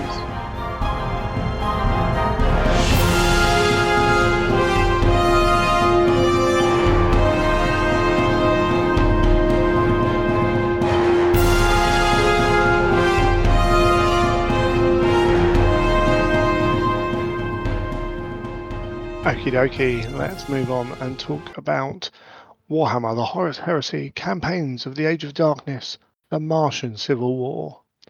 TM. That was really quite. I like that. That added some gravitas to it. I enjoyed I'm that. just waiting for a fourth title to add on to that. 3 is not enough. So obviously this has been out a few days since we're getting this recorded. There has been some feedback, interesting feedback. Yes. I think the kind of the mold is set on these a little bit, certainly for the first period. There are new rules in here, but there is some older stuff brought in. Don't think this is probably as bad as has been made out to be. Well, I was actually slightly surprised. I don't know. I don't know. I've actually seen there's been quite a. I would say there's been quite a mix of that because I would challenge that the mold has been set slightly because this is one of the campaign books Right, rather yeah, fair. than one of the exemplary battles books, of which we have only had one so far. This is almost a mix of the two because I think the campaign books, Cthonia and Siege of Cthonia and Beta Garmin, have both been, I'd say, hits as they go. Certainly more hit than miss. I think they were really quite strong source books of a really quite significant amount of lore, rules, missions, things. Yeah, okay, ups and downs and bits and pieces, but overall, really quite good. This is a bit more of a mix of the two of the exemplary because it's got some of that exemplary battle content included in it. And the other thing is that this deals with a particularly significant and not looked at really at this point topic, or Sure. sort of theatre, I suppose. So I think expectation was high at the same time that this thing comes along and it folds in some of the exemplary battle content, which we'd only previously seen folded into its own sort of distinct book in the exemplary battles book. That was a slightly unfortunate timing / mix, I would say, of those two things because announcements, the expectations were quite high, and when you started to seeing people speculate once this had been announced of what was going to be in it, and then when you see what's in it, it almost couldn't achieve what some of those speculations and hopes were going to be. Sure, However, I that will. said, I've actually seen some quite mixed reviews. Some people were quite positive about this, some were less so. Sure. I think you're probably right, actually. I think I was probably wrong on that. I will take that back.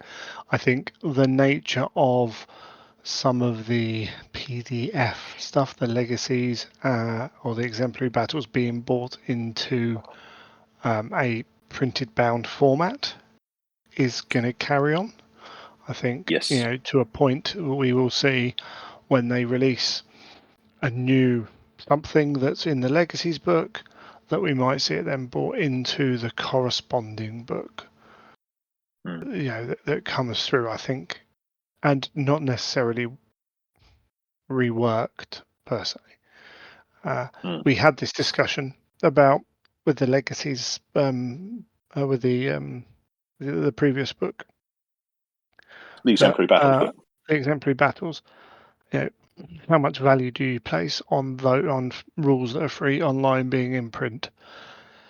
A lot of people don't put any value on it. I put a bit of value on it personally, and that is a very personal thing. So I don't necessarily have an issue with that when it's a whole book done like that. I think the marketing around that potentially last time was more of an issue, and you could potentially say here like it would have been nice to know before purchase date what or because some people put orders Pre-order. in. I mean, they were slightly. Yeah, yeah. I was going to say it's But before some people allow pre-order date, perhaps. But pre-orders. I've literally seen yes, people true. saying I've Yeah. cancelled my order with my local. Yeah, they're not official orders, but they've gone through.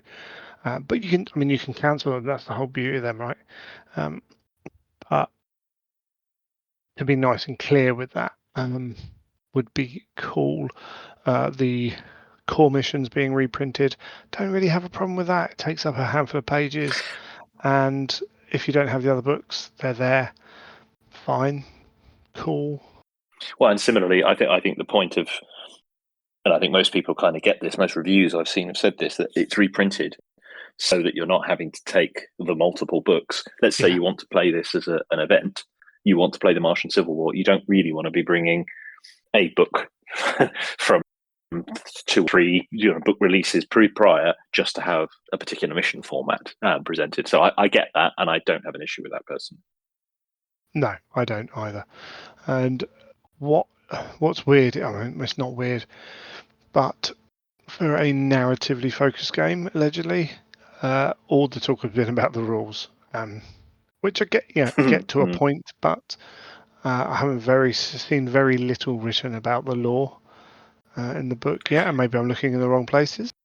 But I think that there's is a decent amount. somewhat to do with the fact of what the topic of this one is. And I've mentioned that earlier, that it's because it's Martian. It's because it's the Martian Civil War. I think people had these expectations, and that hasn't Right? been what this actually Yeah. is. So they were. I think there was people speculating. Cool. I'm going to get Dark Mechanicum. I'm going to get a bit of a spotlight on new Mechanicum or true Mechanicum, or how you want to phrase it. And that's not what this book is.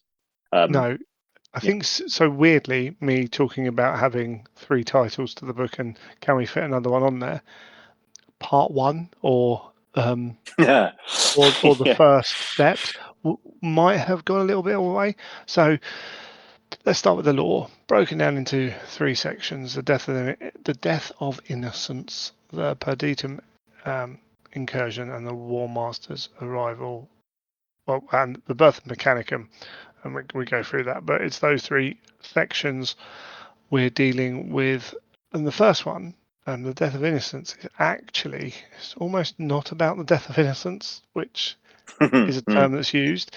It's this is Camber Diaz, and this is one of the issues that people have. Oh, more Imperial Fists. Well, yeah, because the first part of the story is to do with what Camber Diaz and Sigismund did in getting the war material off Mars. and for Um, and for quite a long time, if we go back far enough in the way the heresy on sort of lore unfolded, or rather was expanded, it was one of the few things that the Imperial Fists kind of did early on. Yeah.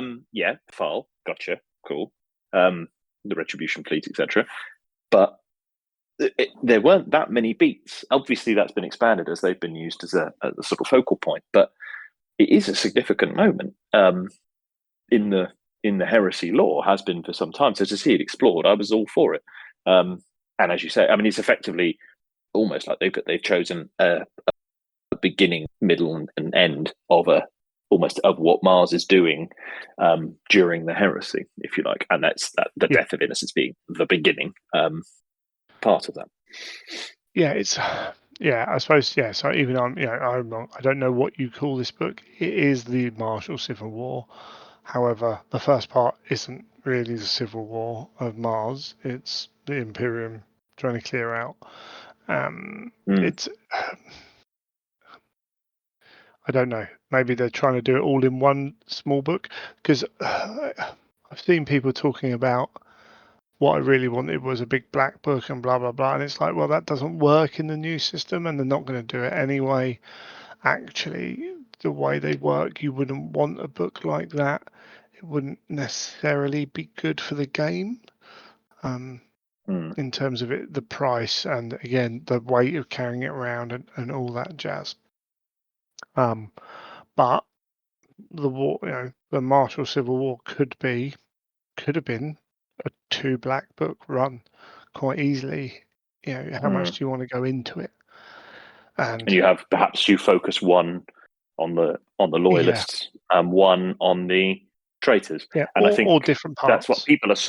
Yeah, and I think there's a definite clamoring for kind of more expansion to what the Mechanicum are. So Yeah, perhaps you even almost like equivalent of Legion rules or something like that. Yes, I'm Traitor Mechanicum, but I'm Lucas Crom's Traitor Mechanicum. mm, I'm Keldor Howell's Traitor Mechanicum or whatever, or a Tag Martyr of a specific city or whatever.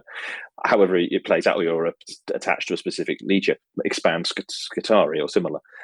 I think there's a bit of an appetite for that, and this isn't fully realizing that. We were focusing on the lore. we said what this well, is and isn't. The lore, I think that the lore is excellent. I should say that. I yeah, think the books, all of the campaign books, I think have done the lore really rather well. I think this is another case of that. I was so relaying some of this to a friend, and yeah, I could see him getting visibly kind of excited in response to hearing like the beats of this. He was a fan of Custodes, who feature heavily in this, and just generally the setting. And he was kind of like, "Oh, this is cool. This is really expanding on something." And I think these three little periods and these three little focal points do that rather effectively. yeah, there's a grand topic here, I suppose, that maybe we'll talk about on another show. Is how do we think the Horus Heresy team should move forwards with how they give us these books? Is this the best way moving forwards to have the Mm, rules and the law coming out, or is something more akin to Necromunda, of having the books, but then bringing out like a Mechanicum book that does, mm, like the Great Houses book, so it's a bit more of it mm. rather than just rules The and book can of you the do that with Mechanicum. Space Yeah. Marines? A bigger scope, potentially to talk about there, because if it feels like, again with that, it feels like people want this Mechanicum book, and I'm not sure that fits within like their core focus. Still got a lot of stuff to get out to us, and Mm, maybe they can't afford or don't feel they can afford to go that way. Anyway, mm, whatever. mm. So yeah, three parts of this. I hold my hands up. I've read the first law section, not the other two. So Howard's going to lead us through this. But the Camba Diaz, Sigismund storyline, yeah, it's cool. I like it. Um, Outcome of that, it was good. Move on. yeah, I agree. I thought essentially, it was cool. I liked the way it was paced. I liked the detail it went into. As you say, I've read all three of those different sections. I actually haven't read the Birth of Mechanicum one. I didn't see that was there. I think that's in a slightly different format, though. I That's found the no, that's timeline the that they put in it. yeah. I love the timeline. I love that they put a timeline. That is that the bit they got in here. I did find the timeline slightly strange in that it jumps around in a slightly unusual way, the way they presented the timeline. But that's a minor observation. I can deal with that. I thought the Death of Innocence one I thought was cool. It pads out what we see in Mechanicum, etc. Interestingly, it does almost seem like it follows on almost directly. I mean, there's even points where they're referring to these forces are moving away from the desolation of the Magma City, being obviously a focal point Yeah. in Mechanicum. So it was interesting, almost sort of picked up on a lot of the threads leading on from Mechanicum, the Black Library book. I enjoyed it. I thought it presented those two captains, and we know quite a bit, sort of, about. Obviously, we know loads about Sigismund. I wouldn't say we know a great deal, even though we know. I think he's quite a significant character. That's my favourite moments, almost in the whole heresy, the way he's written in Saturnine. So then see him picking him up here at another point and adding to his story, I thought was very good. However, having read it in some detail, I was slightly surprised when you brought up, when we were talking about it, that you picked up on a little something, which I completely missed. Well, I think this will become a bigger thing for Mm. people. Like, there's a certain element out there who are looking for issues in these books. And I think it's just something like I did have to message you. I was like, Sigismund's Black Sword is given in the Siege, for those who've read the Siege, by the Emperor via Malcador, via someone else, to via hit. Malcador's agent, but Yes, and first there's something or other. yeah, Yeah, but there's only one Black Hassan. Sword. The Black Sword is the Black Sword, Mm. and it does mention in this few times that the Black Sword, was drawn and used, and it just is a little bit of a like, ooh, when you're already facing the fact that these aren't the black books, when you have the issues you have in terms of winning over some of the older or more veteran Horus Heresy gamers who are maybe more stuck in their ways and longing for the old days and all that, Mm-hmm. over the topness. It's like, oh, couldn't someone pick that up? Like, I don't like these things can happen, but like, it would have been nice for someone to have picked that up and gone, he doesn't have the black sword at the opening of the heresy. But it's a minor thing, but It will it draws be. you out. It would. It's looking. Yeah, I completely. That's the analogy I think of. It's when I see sort of TV shows or otherwise reviewed, and they go, that that took me out of the moment, and that's a shame. And that's what this sort of thing does. I completely missed that. I was glossed over it, presumably, but But it would stand out now. And now it's a niggle, and you sort of think, that's a shame. Like you say, it's a bit of a miss. I wonder if it is. I wonder if there'll never be an explanation. I mean, that's not. I wonder if someone else picks up on it and provides a counter to it. because Maybe there's something you and I have missed, but I don't think so. I think it seems quite clear cut to me. yeah, I'd love to be wrong and there to be something Mm, else, but I don't. I think the black sword is the only black sword. Um, yeah. they and I'm not the most detailed oriented person. I tend to kind of let things slide when I'm reading them a lot of the time. Someone else would definitely pick that up. I'm surprised Goonhammer. They can be quite good at picking up on little things. Mm. Uh, but I mean, but Sigismund comes across kind of. I mean, there were a couple. Actually, to be fair, there were a couple of little bits in there. I was like, the way they describe Sigismund. This is. I was trying to remember though. Is this after he's told Dawn that I can't remember the exact time? Is this after he's told Dawn he's not going to Farl? No, It's before pro. That's a good question. I because think there it's was one bit. before. Mm, Okay, cool. And to be fair, the writing's ambiguous because it's placed two of his most trusted commanders mm. to do this, but there was that element of, he did lie to him about um, Farl, but no, because they were sent to Farl immediately, weren't they? That was the Retribution Uh, fleet going, and the reason that Sigismund is then still around to do this. I could be wrong, maybe not. That's I me can't not doing remember my if research. the Retribution fleet is sent as a result of Of the hearing message. that. Oh, maybe it is. I thought it was as a reaction to the fact that No, it's Isfahan had gone wrong. yeah. Not to Isfahan 3, to Isfahan 5. No, no, no, no. It's earlier, isn't it? Okay. Also, why would you send a I portion think of your legion to go and deal with now 7 because traitor legions? Yeah, that doesn't make sense. So actually, you're no, right. It must be in reaction to the first because message. the Iron Warriors ambushed them. Yeah. Yeah, I believe so. Anyway, could be wrong, but I'd have to Also, check they're the dates. becalmed, aren't they? Yeah. Yeah. So yeah, so that was a bit of a question, and it's those little things that unfortunately will get picked up on, and they, it, you know, it, how much value again? It's how much value you put in that. You don't want to read, you know, things that contradict what happens, things that are out of timeline and stuff like that when you're in these books. Has it ruined that story for me? No, No. it is what it is. You've always got Sigismund like he's on this bit. We'll move on from this in a second. But he's the one who's like, I've got no one to fight. Got no one to Yeah. fight. Is this guy on our side? On their side? Yeah. Which is quite nice. But I liked you start to see. This is the first kind of show to the Imperium of what has really happened on Mars, Yes. and just how far the Traitor Mechanicum have fallen. I quite like the fact that Imperial Fists have to be rescued by Solar Auxilia. That is quite good.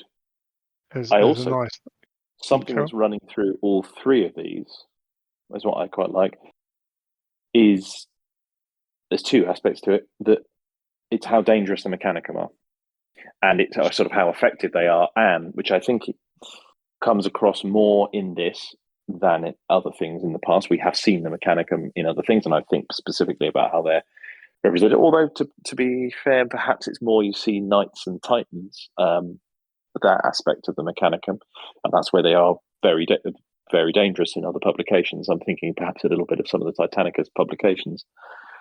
But in this, I thought the Mechanicum really, you get a real sense of, oh, okay, this is a real faction. And not only that, they sort of managed to get into this in all 3 of them, that the Mechanicum are slightly underestimated. There's this case of, hey, we've got Space Marines, so soz, they're going to kick your ass. They turn up, and then it's like, oh, actually, something else has happened here. There's various ploys that sort of come off, where actually they think they're going to walk it, and actually it's not as easy as they thought it was, or it's not quite as it seemed, and they've underestimated them, and they get punished. And I say they, Oh, typically it's a loyalist force of Space Marines doing a thing. yeah. Should I we, like, should we move on to the second one, or should yeah. we Well, go to that one? I also like the fact that they've gone in there. Diaz has taken like loads of armor and stuff, and just immediately gone. Cool. We're going to need these actually right now. So Yeah, loads of images um, of Imperial Fists riding Sons of Horus coloured tanks yeah, and yeah, things like that would be quite cool. The Jovian Grenadiers, they're the ones, aren't they? yeah. Anyway, cool. So what Yeah, and again, happened? cool to have solar in a completely tangential way. Cool Yeah, to have Solar Auxilia being expanded heroed. as well. Yeah, Oh a yeah, reference in some way. So the second one picks up at quite an interesting point in the timeline, because it picks up on a specific point where the Raven Guard, or the sort of, surviving remnant of the Raven Guard after mm, Ispan, have returned to Earth. They've made it to Earth, to Terra rather, and with Corax. And Corax has specifically come to meet the Emperor, meet the rest of the High Lords, etc., or Malcador, and say, "I'm going to need to rebuild my legion. I need your help with this." yeah. While Which he's there, mhm, there's Deliverance Lost. We're at that point, aren't we? correct. In the story, yeah.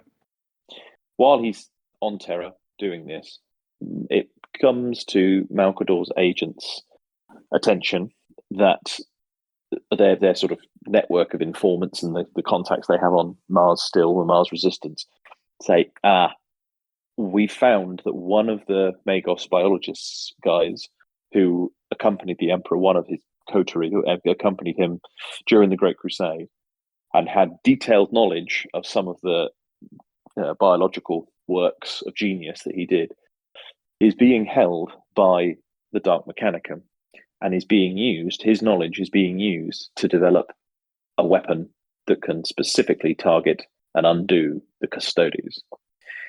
This is sort of gets to the relevant people. Valdor is not happy, and he's saying this is a massive threat. We're going to go over and smash this. We're going to go and neutralize this. They say, not so sure. You haven't got the you can't do that. You've got responsibilities here. So a plan is formed. Say, actually, we're going to insert a small special forces type unit. Who better than Korax, who happens to be here, and actually that knowledge could be, if you can free this guy, that actually is going to directly help your specific issue as well, Korax, to incentivize him. He's like, yes, I agree. So he mobilizes a group, puts together a force.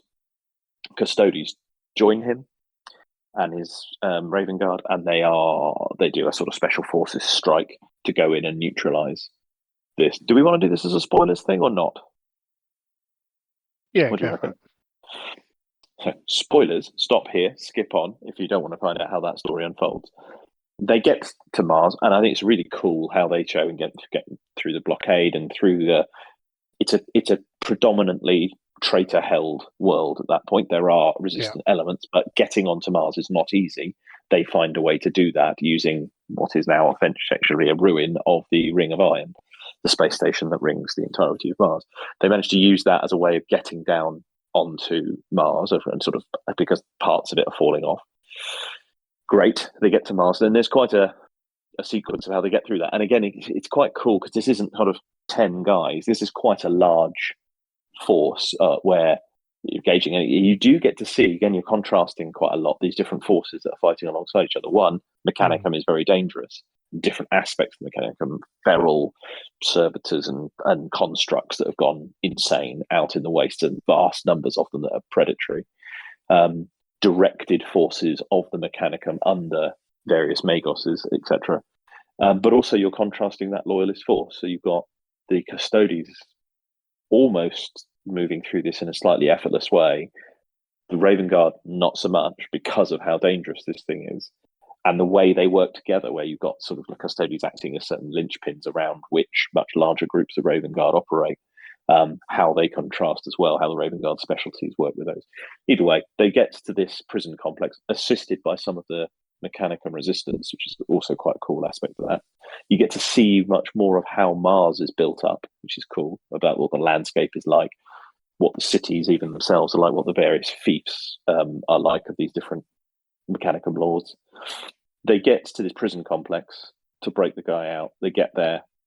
Oh dear, it was all a ruse. And it plays out really quite well, actually. You're not quite sure of that until right at the final moment.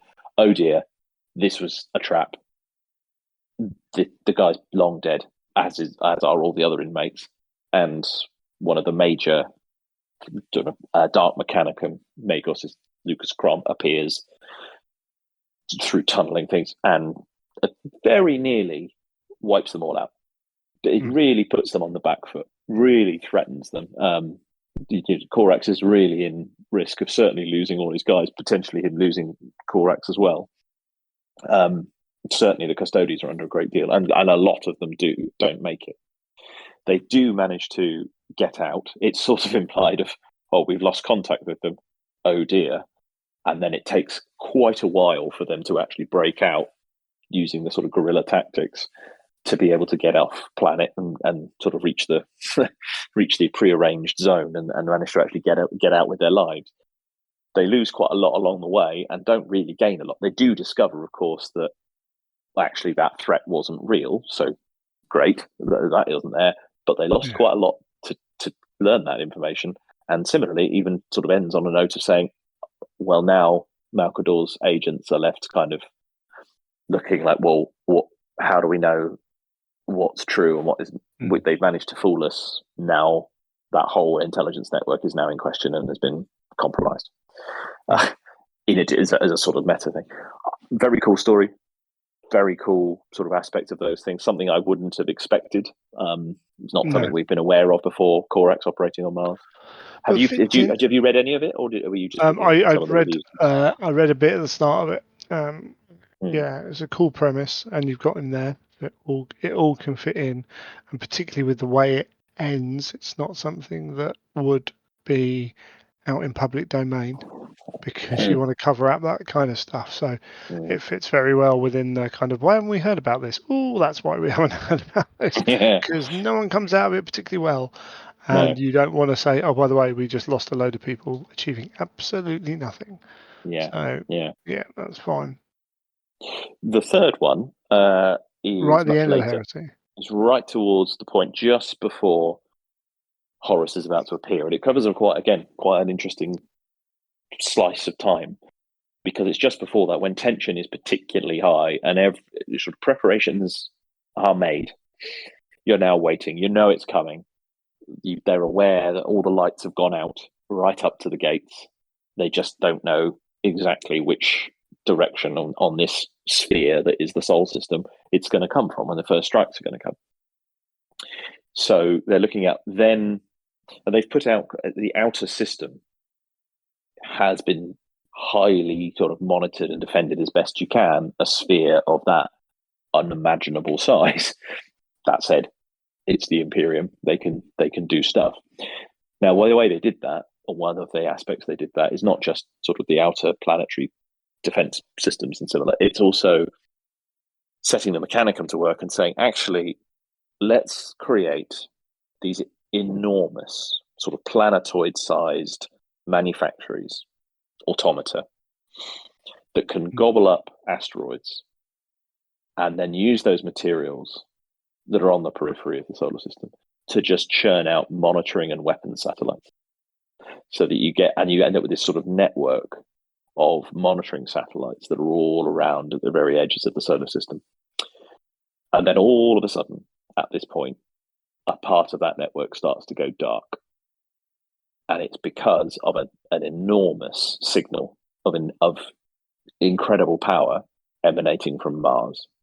Mars starts turning off some of those, a particular segment of that, and they kind of, Terra goes, oh no, not good. We need to stop this. So, but this is also at the point when tensions are at their most high, and Dawn says, yeah, we do need to stop this, but I can't afford to let anyone go from here. So they're not, a debate is had, and it's determined, well, we can send a pretty small force of custodes, and we can send a company or so of Blood Angels. Sanguinius says, I can do this, I'll send someone. But specifically, they can't spare, particularly after some of the maulings that the Blood Angels have taken, they can't spare their veterans. They need all of those to marshal the forces. So they send a recently remanned with inductee company, the 94th Company, under Aster Crone, who is a returning character from the Black Books of old, who has been in the Legacies PDF. He has been charged with, he's an experienced captain of the Blood Angels, charged with rebuild your company, around which we will send this force. We'll send that force of your inductee company. They can afford to send them. They could afford to potentially lose them because they are new recruits rather than the core veteran elite, etc. They're sent in two slightly different ways. The custodies are sent out to where the satellite system, the monitoring system, is going dark to go and deal with the changes that the Dark Mechanicum have made out there. The Blood Angels are sent to knock out the source of the signal, given that seemed to be a slightly more grueling type of combat that are there because it's a heavily defended, almost a suicide type mission. So you've got these two different theatres, and the way it's told, it's a bit like in a novel where you've got the sort of the A and the B story, and it's flicking between the two, and both again are quite grim. They don't know what they're going to go into in both cases. Right. Both are so heavily shrouded, they don't really know what they're going to find, and the Custodes one in particular had real hallmarks of Event Horizon, that 90s excellent film that's often linked with all things Warhammer. there's a real sense when they turn up that they didn't fully appreciate what they were going to encounter. They end up finding this corrupted station, the first of them. They board it, and oh dear, this thing has been quite heavily corrupted. It's been heavily corrupted by scrap code to the point where it's actually become heavily infused with kind of a warp corruption. It started to open something else there, becoming sentient, and the machine, because it's an enormous planetoid-sized factory as well. It's churning out some horrendous mechanicum monstrosities, which the Custodians struggle. And the first thing it does is rip their cruiser apart, which is supposed to be completely unseen, using all of the various technologies that only the Custodians have.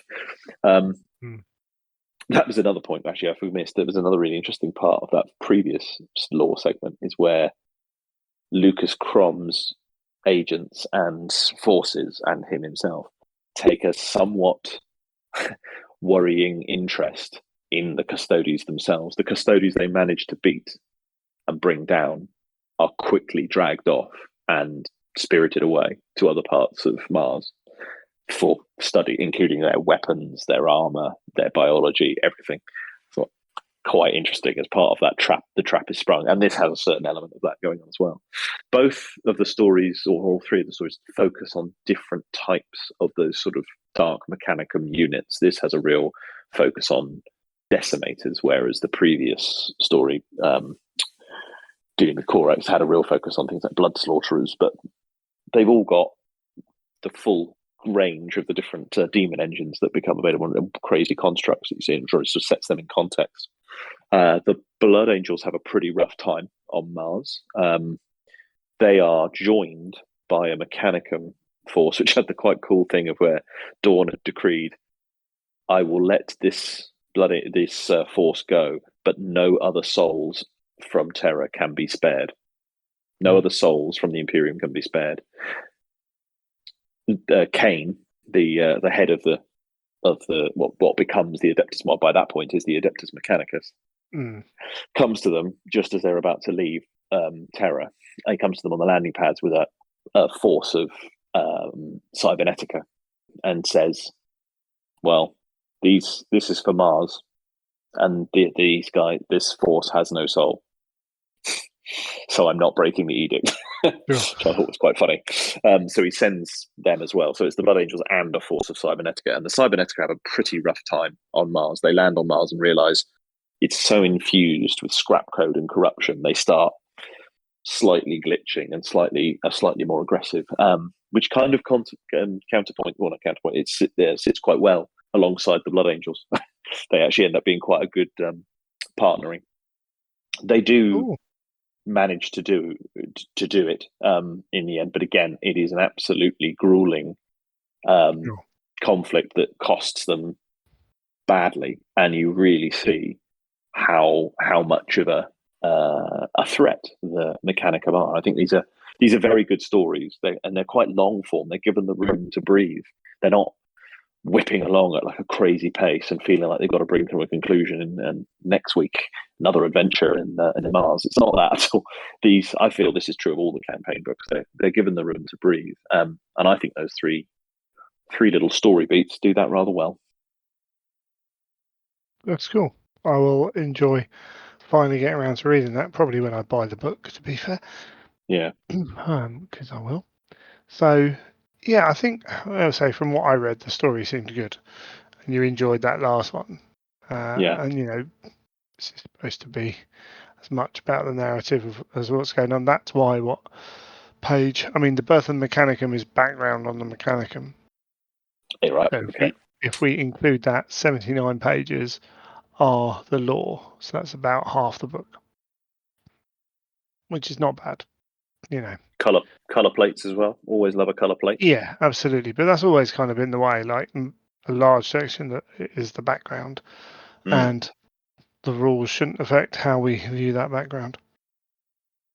So moving on from there, the book has, if we go right back up to the top, we've got the campaign, we've got missions, we've got Apex missions, we've got Relic Hunter missions, and then we've got rules for Questoris, rules for Automata Malefica, and additional units in the 4 characters as we go down. And if we start, we can quickly kind of push through some of this because it's similar to the previous campaign books we've had. So we've got the Onslaught campaign, which the Mars campaign, which has, it fits into the Onslaught campaign, which we've seen how to set up going forwards, and has some.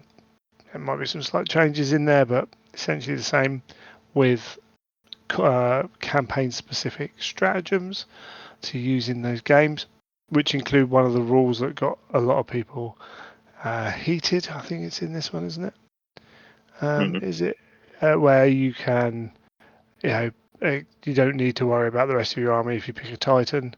Is it in the stratagem? It's in part of the campaign rules anyway. It's a campaign rule. It's a campaign stratagem, I think it is. Yeah. Yeah. So it's not going to be every event you go to, anything like. And even if it was, people would probably play around that. But stuff to make your campaigns more interesting, because if there's anywhere to play with Titans, it's in a Mars campaign, frankly, and different ways to go through that. Obviously, optional rules. Yep, there's scrap code modifiers, and the Mars Civil War campaign stratagems rather than game stratagems. Titan support. And tagmata of war detachments and things like that. Again, but there's no reason you can't go and borrow. I run events, and on my phone for quite a while, I had every mission and all the kind of specific rules on my phone, so I could be like, cool, I'm going to run an event. What am I going to steal from what books, and what am I going to mix it with? And it all just goes into that toolbox. So useful stuff, even if you're not playing the campaign.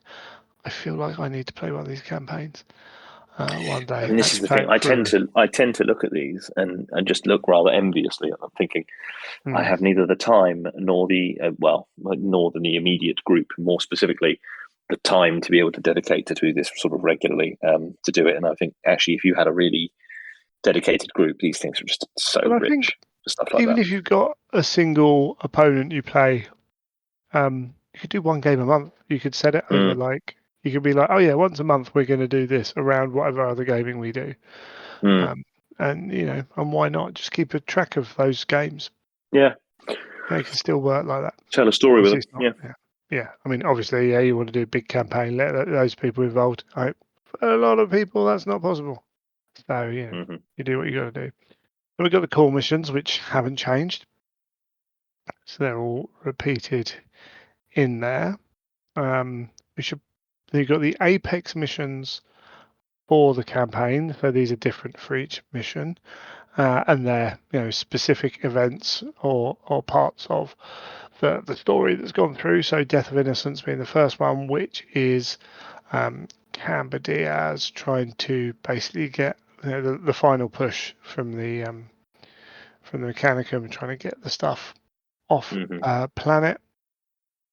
And there's three Apex missions to play. Again, just play it, cool, try it, use it in a different game. Absolutely fine. I'm going to jump past the Questoros bits because we do have the probably catching you out, the relic hunt missions. So this is interesting. So they're intended to be used as both of a part of a link set campaigns using the campaign rules and as the standard match play experience. So the current core missions are all 4 turns, which some people don't have an issue with. I think makes the game too short, too rough, too just doesn't allow you a chance to breathe in a game. It's not the kind of gaming I want. I'm an old Warhammer Fantasy Battle player. I used to like having sometimes turns 1 and 2 with not a lot happening, but actually everything was happening because you were maneuvering, into position to make them to hit the blows where you need the blows to come. So we've got these relic hunt missions, which are all around relics. Those relics are either can be unstable or arcane, and they have effects on the battlefield, which is good when you want the enemy to be going into. This is really good for non competitive gaming. I think it's like, yes, you've got to go here and get these objectives. However, these objectives, like how much you want to be on these objectives, there's a risk involved in that, and you can't just math hammer it out. No. Like there's something which could affect you, which is good. Placing it again, it goes through how to do it because they all do, which is cool. But then there's 5 missions, I think 6 missions, which are all variations on get the objectives, and some of them you can move them, and some of them they start different places. But I think they're all turn 5 or variable gain length. Virtually all of them are. Secure the crash site isn't, I don't think. No, turn No. 5. So that extra turn I like. There's only 4 of them? 5. 5 of them. Oh, mad. There we go. Convoy raid at the bottom there. So yeah, I like variable because again, it means you can't math hammer it out. It's like, cool, I can just step onto I'm going last, and I can just step onto all these objectives and wipe the person off, and I win the game. Turn 4 or turn 5. It's like, well, you kind of have to do it turn 5, but you're also exposing yourself if the game runs longer that you might get blown up. So can you commit all those forces, and therefore do you risk not achieving it in turn 5 and missing out, and that kind of thing I think is a good thing. Some deployment maps showing where relics should be. Not a massive fan of the secure the crash site setup. It's the older ambush deployment zone, but hey, whatever. You can swap it to something else. Nice and easy. I want to play some of these in my next games. These are the ones I want to play over the base missions.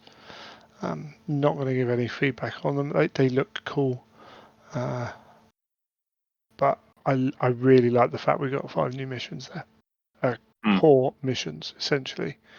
They're not called core missions, but they work in that way. And I think that's one of the big wins from this book. Prior to that, in the book, there are Automata Malefica. Yeah. Which some of those have had a little tweak.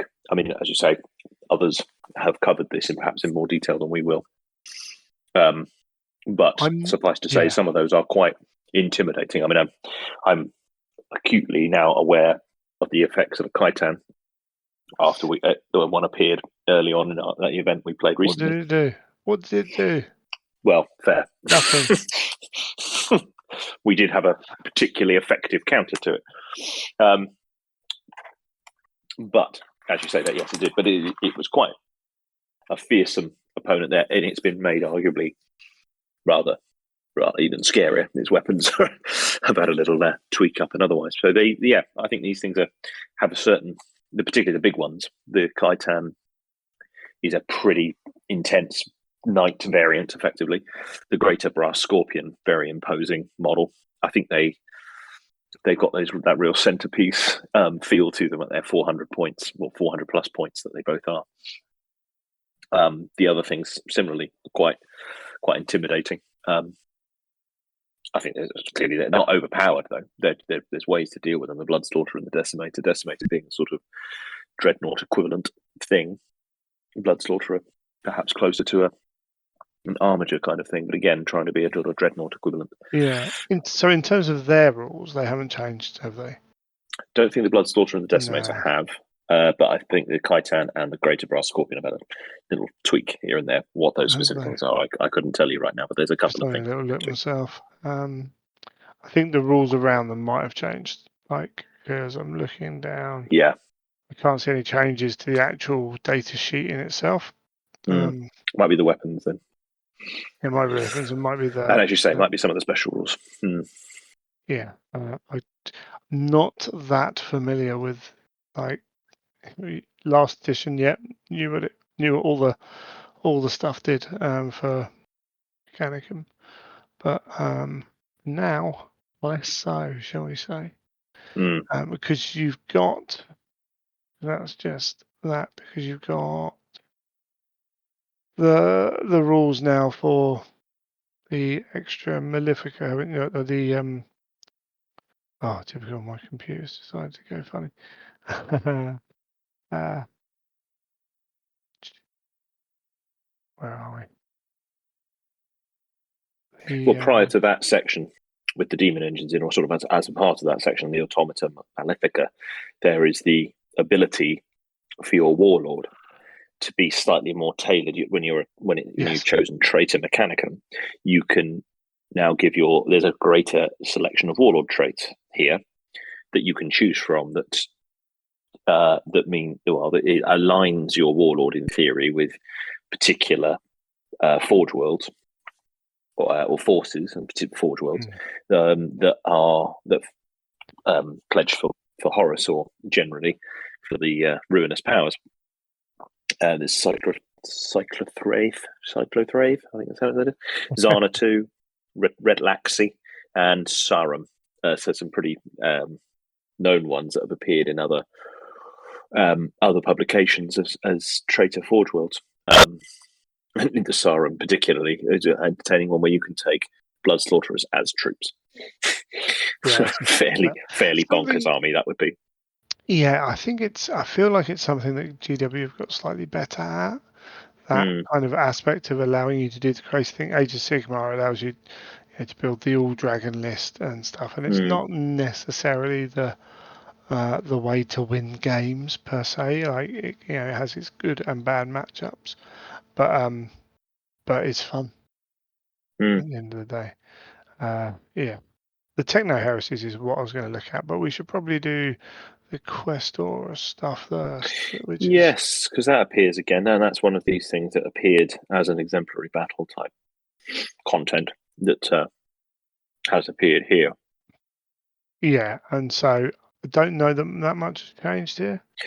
No, I don't think anything has. I don't think, but it's. I mean, their position as being kind of alternative, or rather a traitor specific variant, let's say, because the knight ranks that you get if you have a knight household army, they can be taken by both loyalist and traitor already. However, the Dark Blessings are similar to that. There are kind of equivalencies of that, but with a bit of a traitor flavour to them. They tend to be a little bit more aggressive, or a little bit more sort of like crazier in the way that they're implemented. However, what you can do is you can apply these to an allied knight. You don't have to have a Questoris household. You can do this to just the one that you take in your Lord of War slot or similar, which is kind of cool. They're not. I don't think they're wildly. They're not game breaking. I don't from memory of reading I think there's reviews. a couple of things you can. Yeah, I think there's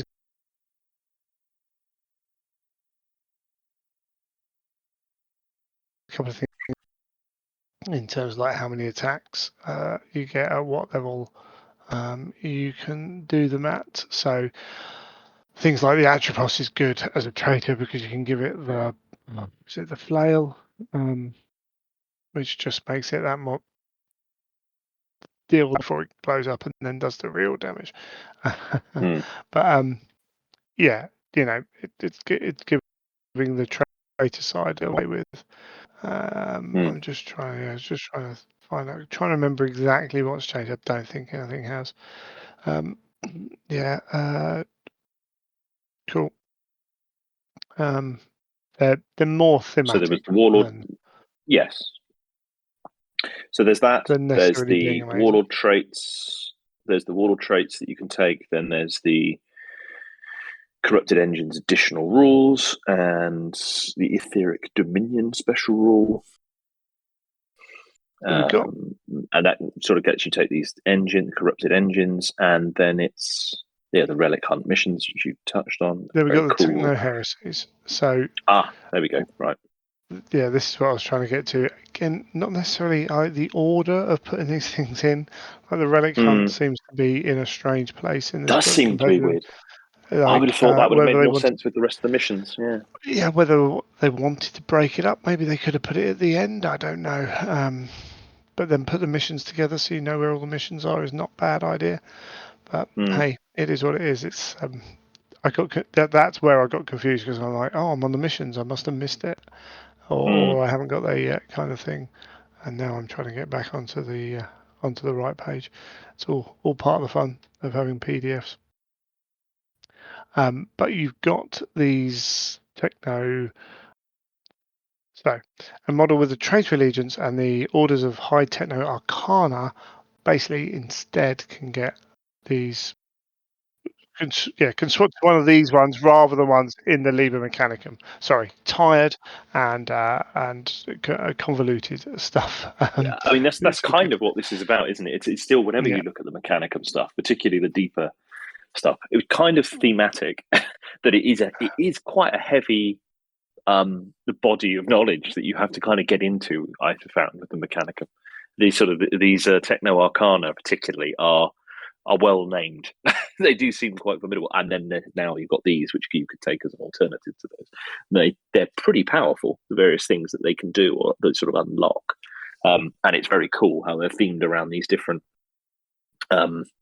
aspects of techno heresy, things we've heard about in the lore, things we've read about in the stories, things you can even imagine, the things that are sort of precursors to what you see in the 41st millennium, even where they're dabbling with those things that were prescribed, to say the least. yeah. So you've got again. It allows you to. Some of it's just allowing you to take different types of armies. So the Maleficite allows any unit with a cybernetic unit subtype that is in the same detachment as the model can be upgraded to be a ruinous cybernetica, and then you can have cyberthergic arcana,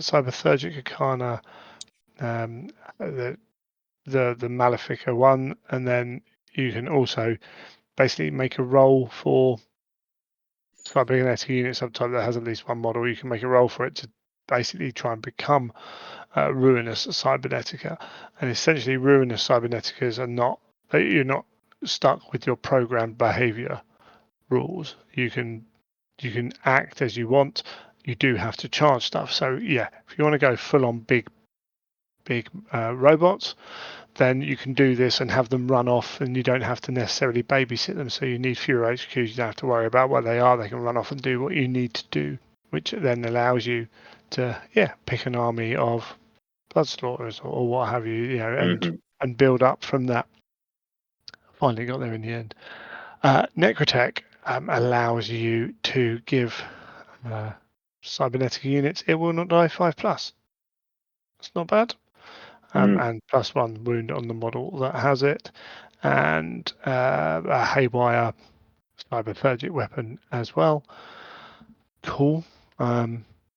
And you can also deal. I think you can deal wounds to like nearby stuff and heal yourself as Yes, well, which is pretty cool again for the story. these are But really cool, aren't they? All of these are quite. I mean, I they're think the rules super they've cool. nailed that cool aspect of it without them being broken or something like that. It will not die 5+. Less good now than it would have been in previous editions because of the way wounds work, but still not bad. Like the big thing that all of a sudden you're struggling to finish it off and it's getting wounds back. It's always a bit of a problem. Malamina, if that's how you pronounce it. We've got include one Infernus Abomination unit from Siege of Colonia. So it's Demon's weapons. So that's the Demon Assassin as an elite choice. And then you can get some Abomination blades. So these are four. Hold on, a power weapon or a The power idea blade behind this, array becomes an Abomination blade, which is Rampage 1, breaching 4+, bloodthirsty, +1 to hit rolls. If you've any models in the target unit have not been removed as casualty are below the starting wounds calculated, but it's all out combat. There's no cyberthergic power with that one. that one being around the theme of sort of Mechanicus Magos similar have a play with putting the warp into weapons. Yes, yeah, because there are obviously there are themes to these.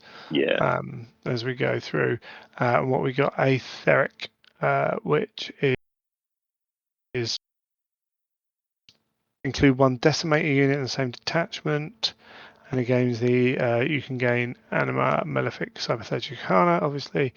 While a unit composed this model with the corrupted engine unit subtype is within 6 inches, they're not affected by the special rules that negatively modify their characteristics other than wounds or hull points. So demon spirits corrupting your engines, There you go. which is pretty cool. So they can't be blinded and things like that, which may knock them down. Their power can increase invulnerable saves again, which is pretty good. So you've got the different branches of the heretical mechanicum here. You know, across your 4 different flavors to mix things up. And of course, this is always on top. You can have corrupted, you can have a traitor mechanicum and still have the options from previous to these as well. But this is if you want to dig into something that's a little bit more naughty, shall we say?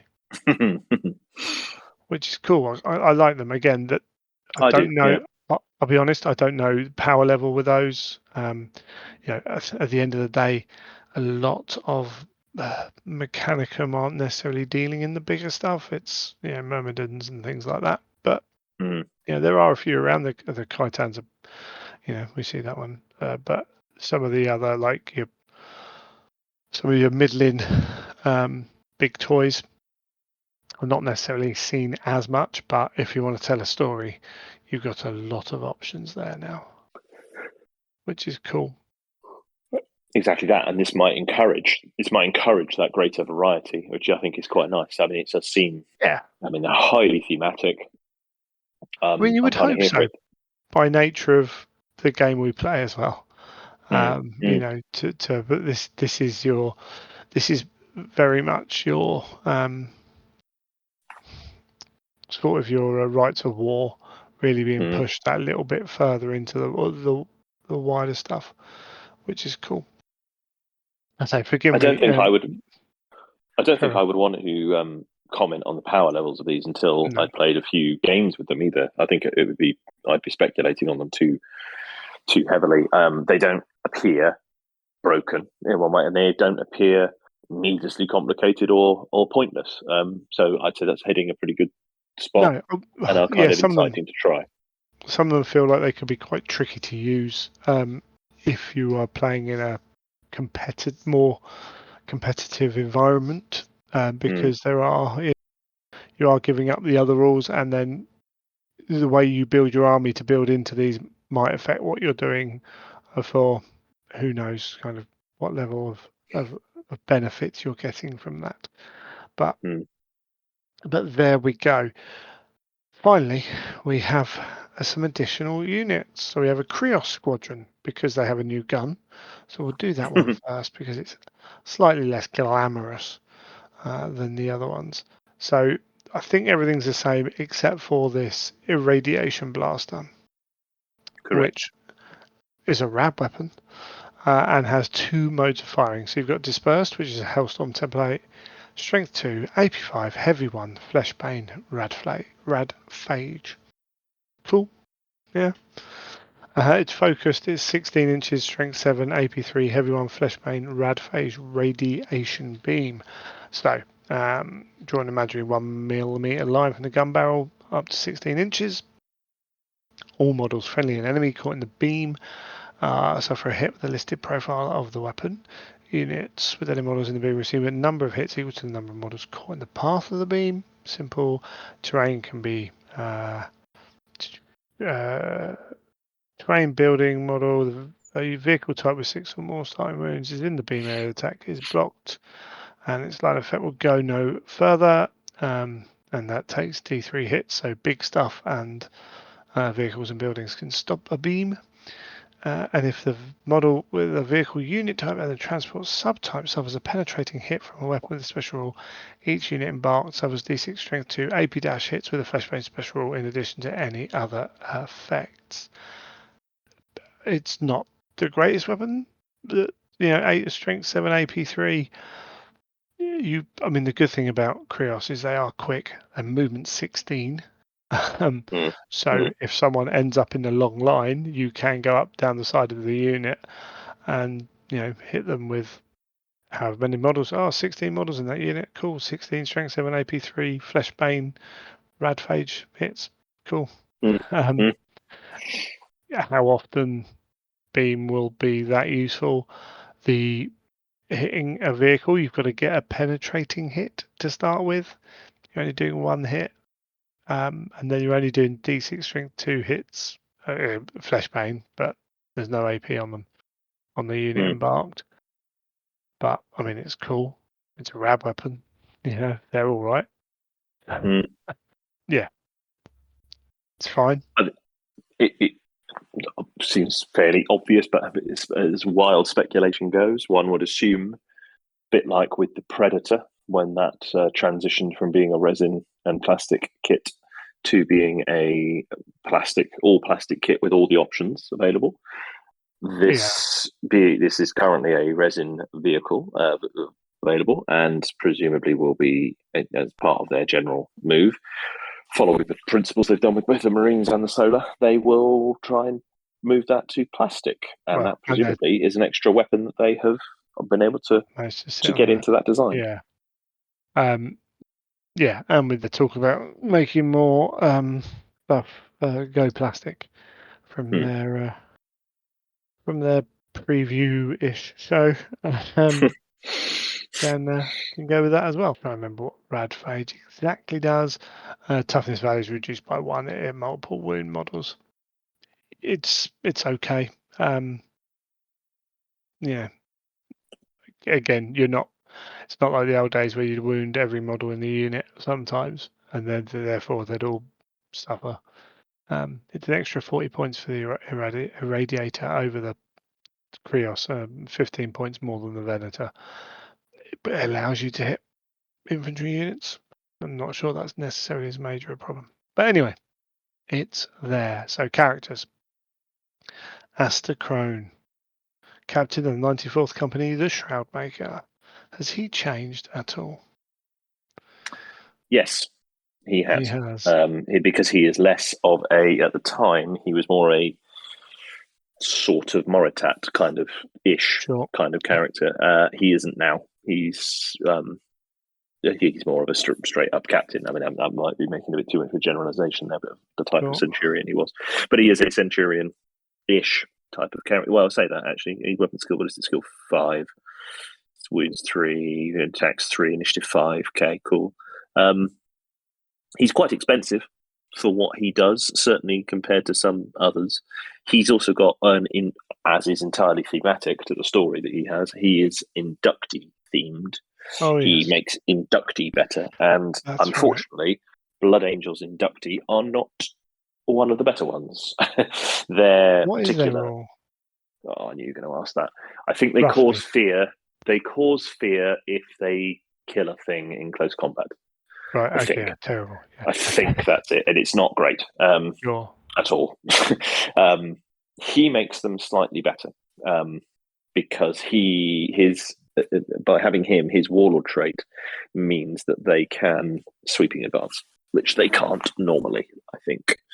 All models in the affected unit may make a sweeping advance. When affected unit makes a successful charge in the assault phase, models in that unit gain +1 attack for the remainder of the assault phase, in addition to any other bonuses, even if the charge is considered disordered, which is quite cool. So he's upping the attacks output of a sort of despoiler armed inductee squad. Yeah, and he's quite good. I mean, he's only weapon skill. Only weapon skill 5. He's weapon skill 5, +1 strength, AP3, rending 5 plus duelist's edge 1.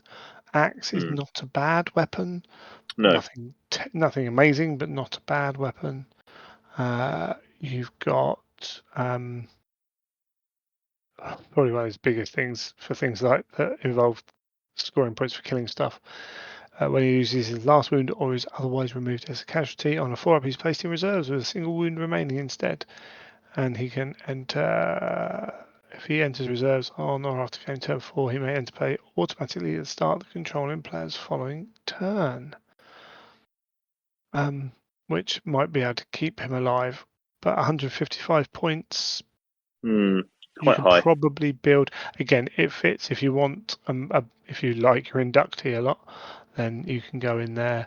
He's got 2 hand flamers. Yeah, nothing screams amazing about him. No, he is going to make quite a cool model though.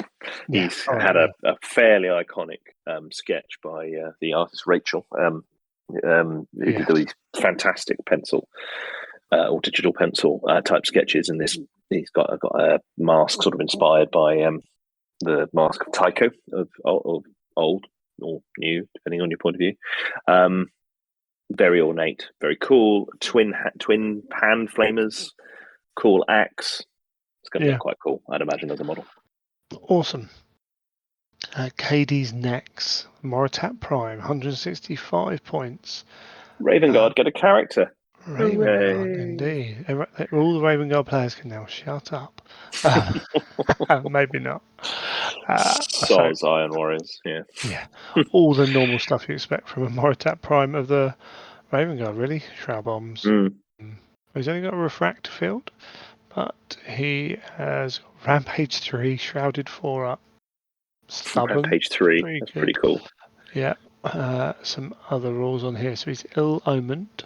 So he may not be taken as a compulsory HQ choice, only as a non-compulsory HQ choice. Be the Warlord. I may not join other units, which makes the stubborn slightly less useful. But hey, that's all good. He can be a Black Shield, which is cool to have more Black that Shield is cool. stuff. I really feel that's really good. The Bloodied Crow. When he makes attacks as part of a shooting attack, the range of any weapons is not restricted or affected by night fighting rules, shroud bombs, or any other special rule. In addition, never suffers any penalty to his ballistic skill from night fighting or any other special rule, and always makes hit rolls using his full ballistic skill. Now he's armed with 2 fulcrum hand cannons, which have 3 ways of fighting. One is in combat. He has pinpoint strike, 12-inch, strength 6, AP 2, pistol 1, brutal 2, concussive 1, pinning sniper. Or empty the chamber, 12-inch, strength 6, AP 4, pistol 6, concussive 1, pinning. But he's a Moritat, isn't he? So he can got all the rules for doing that, has he? Has he? Has he? That is the question. Where are they applied in the Moritat section? Either way. When making a shooting attack control must select either pinpoint strike or anti-checkmate all shooting attacks with both weapons using the same profile. All shooting attacks. Cool. And then in combat, point blank. But that is a question. So where on the Moritat rules? I'm just looking. Gives you the ability to fire your gun in the Moritat. It's the I can't remember the name of it.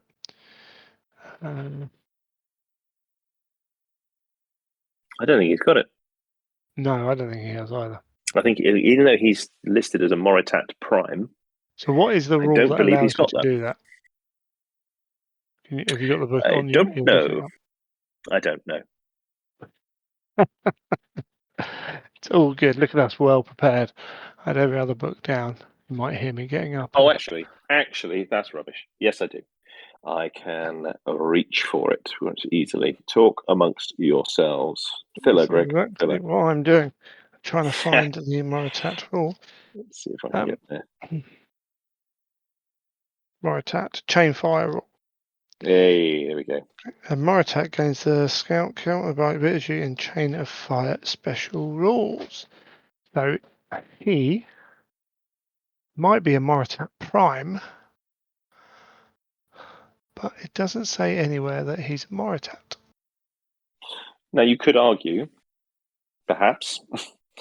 Well, I mean, he hasn't got the rules. The fact that but you could argue that the Moritatness of him being a sort of gunslinger is inherent in his weapons. Yeah, he's got the empty the chambers aspect. But is there anything? Is there something basically in the pistol rules that allows you to fire 2 pistols? Because he's got 2 of these hand cannons. Can he fire both of them? All shooting attacks with both weapons. Oh no, he has 2 fulcrum hand cannons. Yes. Oh Can he yes. fire both of them? Oh, blimey, that's a good question. Old book, you would be able to.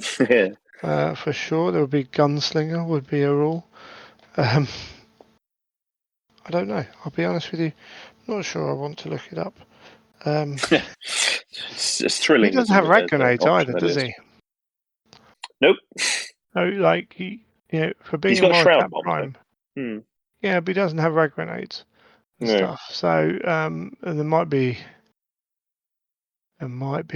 stuff in his uh, side kind of wording to change that. So that's something to look into. I'd have to check it up.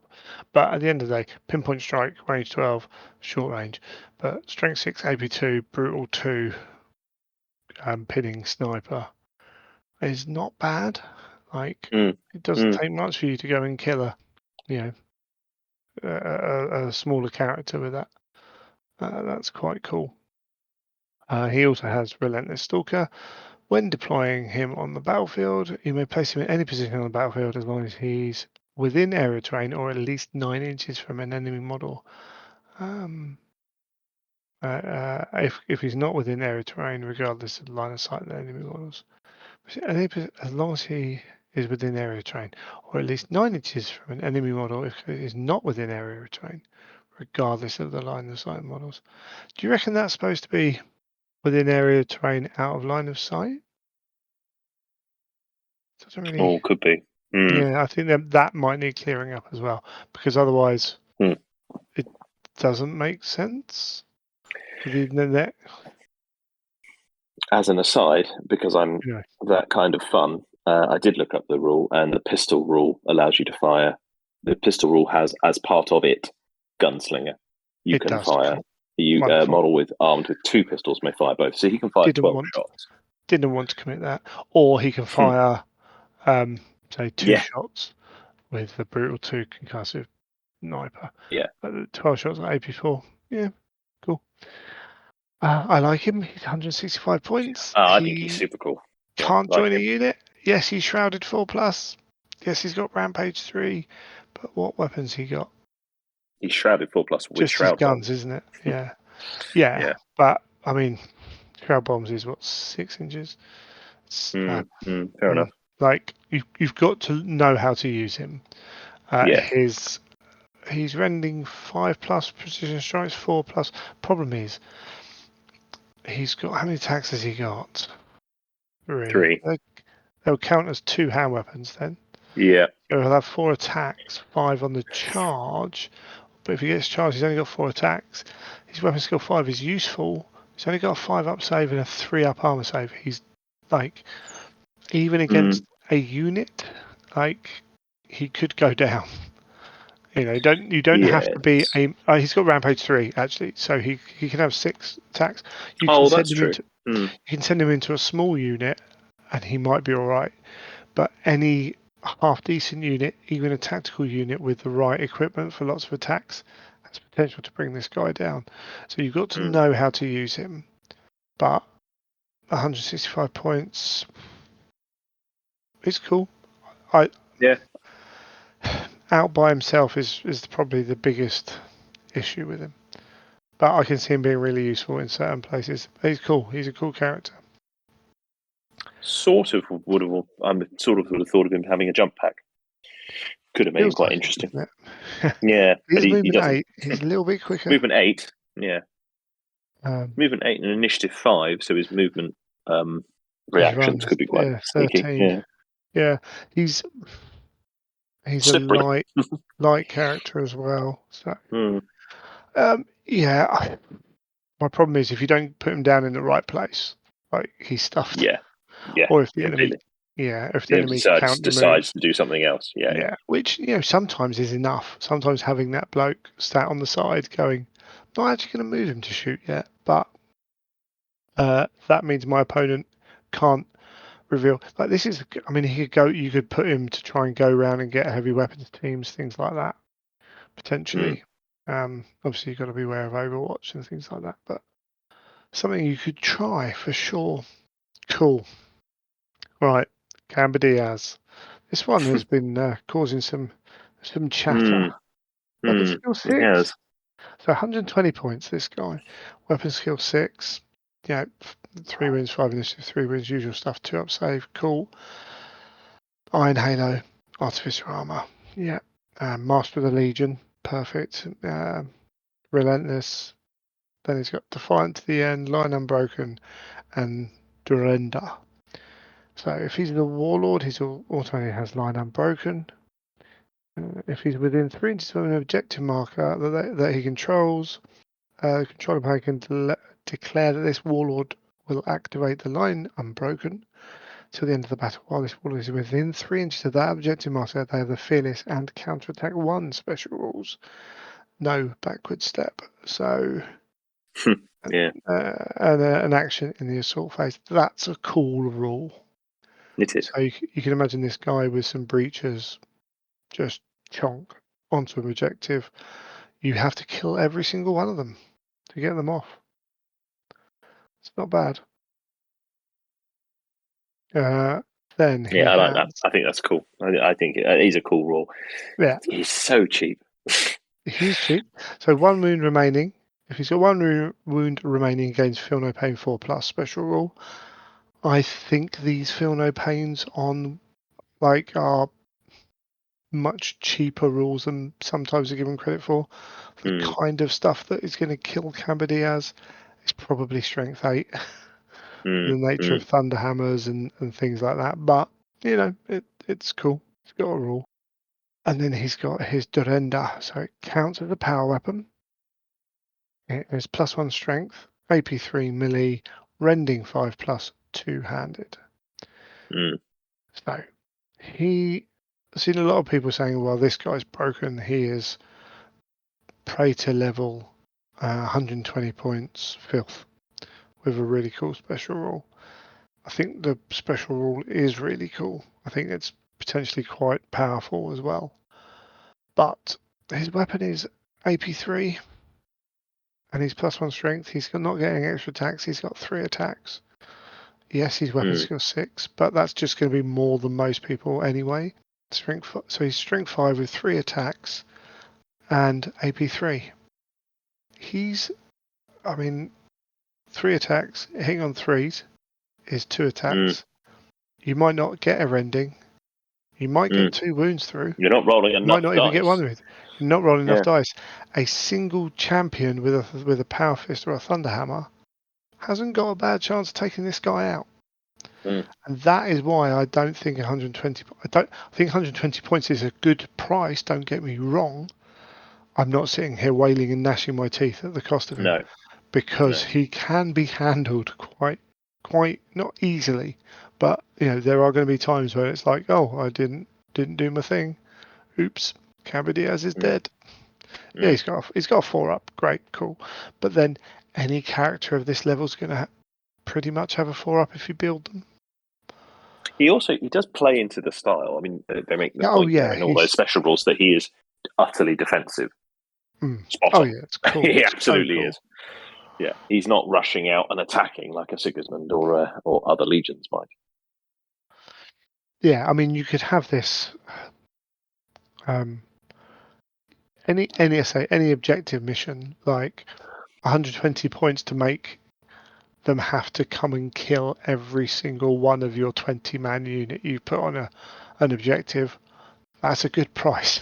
Don't get me wrong. Like, that rule could be in many games will be worth 120 points without him. But as I say, he's his output isn't great, and if he dies, that unit become fearful again, as it were. So there are ways of dealing with it. If you're going to put him up there and hope he survives, you might struggle. But if the enemy's got the right tools to deal with it. But I like him. I can see him being used for sure, because cool. I mean, he's got Master of the Legion, so if you want a cheap Master of the Legion guy who brings something else to the fight, of course, if he's then, it has to be the Warlord to have Line Unbroken. So he's then worth extra points. He's got much more of a target on his head. Maybe you have to invest in someone else to be a threat or to be a defense for it. But let's say 120 points, Zone Mortalis, like he'll be pretty useful, that kind of thing. Yeah, I I like can him. see him being I think taken. he's cool, and I'm excited to see the model. Yeah, and he really, as you say, he really plays into a style of Oh Imperial yeah, yeah, Fists, which a lot of people will use anyway. So yeah, Bonza, it's yeah. it's cool, super cool. And that was the last one. So overall thoughts on the book? Um, I can't. I think we've already touched on the points. I think we almost did our overview at the beginning, but I think Yeah. to sum up, I understand where people's. I think I understand where people's some those who expressed frustration or ill feeling about it. I think it's come from an expectation and a slightly understandable expectation given the subject of this book. That Mm. said, I like the lore in it. I think it continues the trend of the lore of the campaign books being excellent, and I would enjoy them for that alone. Then the rules in it add flavor. Yes, there's rules here that we saw in the exemplary battles. Your mileage may vary about whether you want that in a bound form or not, a published form or not. But there is also additional new rule Mm. content here to supplement that, and I think those rules are cool. Yeah. Uh, I I agree. I think Games Workshop could, when they announce, it would be nice for them, partly for the content creators' point of view, because it's there that a lot of rage gets put, because that's where Mm, that's where we find out about this. Um, just I know they tend to do in the 2 week release period. They'll show information about what's in the book. It's like setting an expectation for the book when you announce it, or just before it goes onto that. This is being pre-ordered, or in that article, to give you that this will do this and they will do this. It doesn't have to be much. It has to be enough mm, to say set the tone. I think that would go a long way. yes. Because essentially a lot of this is new. There's only some of it that's not new. Mm, Uh, Techno Heresies has a lot to play with. I think I kind of it's weird.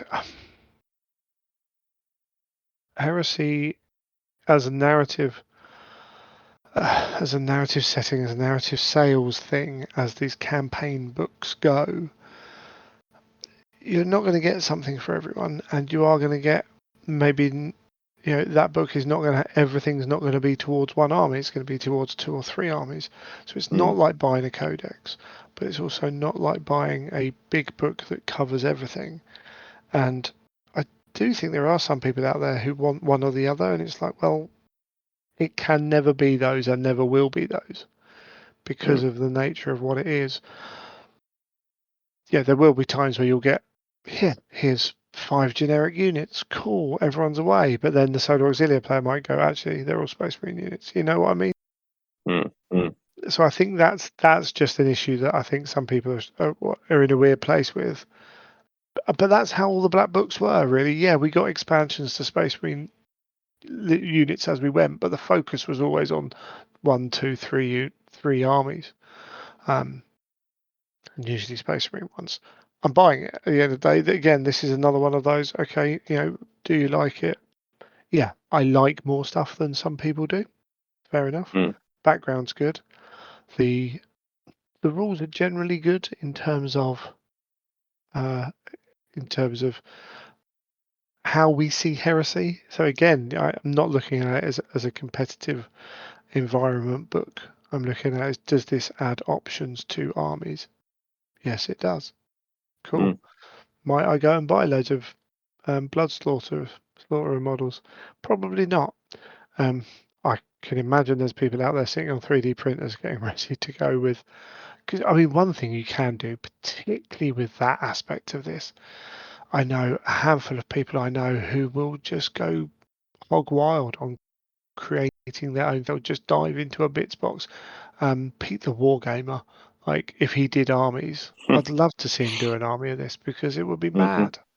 Like cool, and call them all blood slaughterers and have them have some on wheels and some on legs and some, put Absolutely. themselves Yeah. on hover machines and say go mad.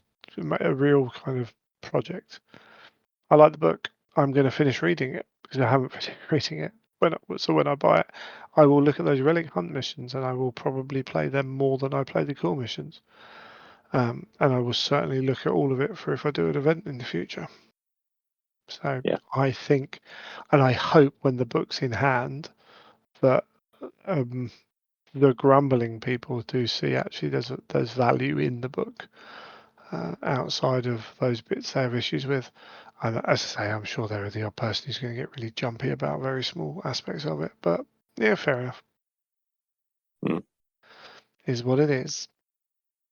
Cool. Should we leave that there? I do I want to think say we actually, covered it all. yeah. At the end of this, there was one point in our intro where I was talking about building my Thanatar, and I called it a Castellax a lot.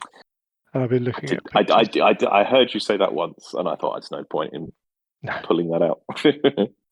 but oh boy, I'm just looking at the big pictures of the well-painted Thanatar, and I'm like, yeah, I just want more of them. But it's not going to happen.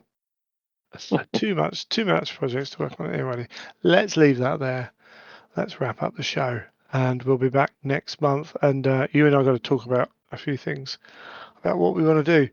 And listener, let us know your thoughts on the book and your thoughts on our review of the book as well, because they are two different.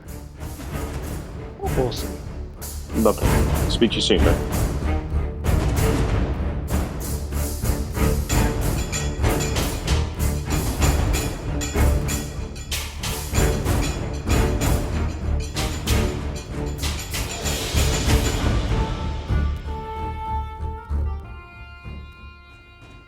Well, thank you for listening to another episode of The Imperial Truth.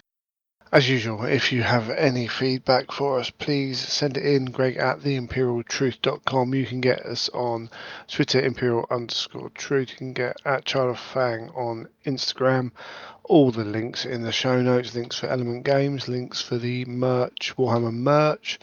If you want to go and get a t-shirt or something like that from them, then that link obviously gives us a bit of a kickback on that. We're exploring another affiliate link as well in the future, so hold fire for some more collaboration there, and we'll see what happens.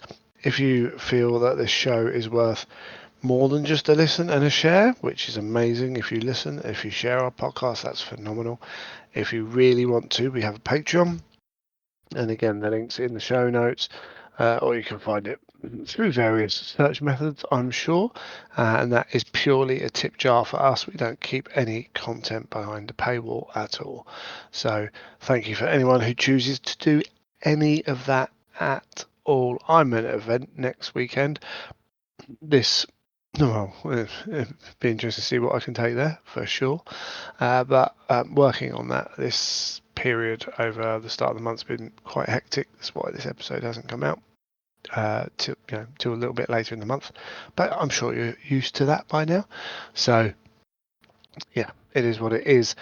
If you've got any feedback on this episode, it would be good to hear what you think. Obviously, as I said, time was restricted with this one, so that's why I didn't read all the lore. But that's cool. Howard did his bit there. Please send it in. It's good to hear. It's good to read, and it might influence what we do in the future. Next time, I'm sure we'll talk about the greetings meets attrition event and what shenanigans go on there. Be interesting to see. Heresy Thursdays come back. We'll have even more stuff to talk about, which never a bad thing. Anyway, I think that's probably enough for now. So until next time, you have been listening to The Imperial Truth.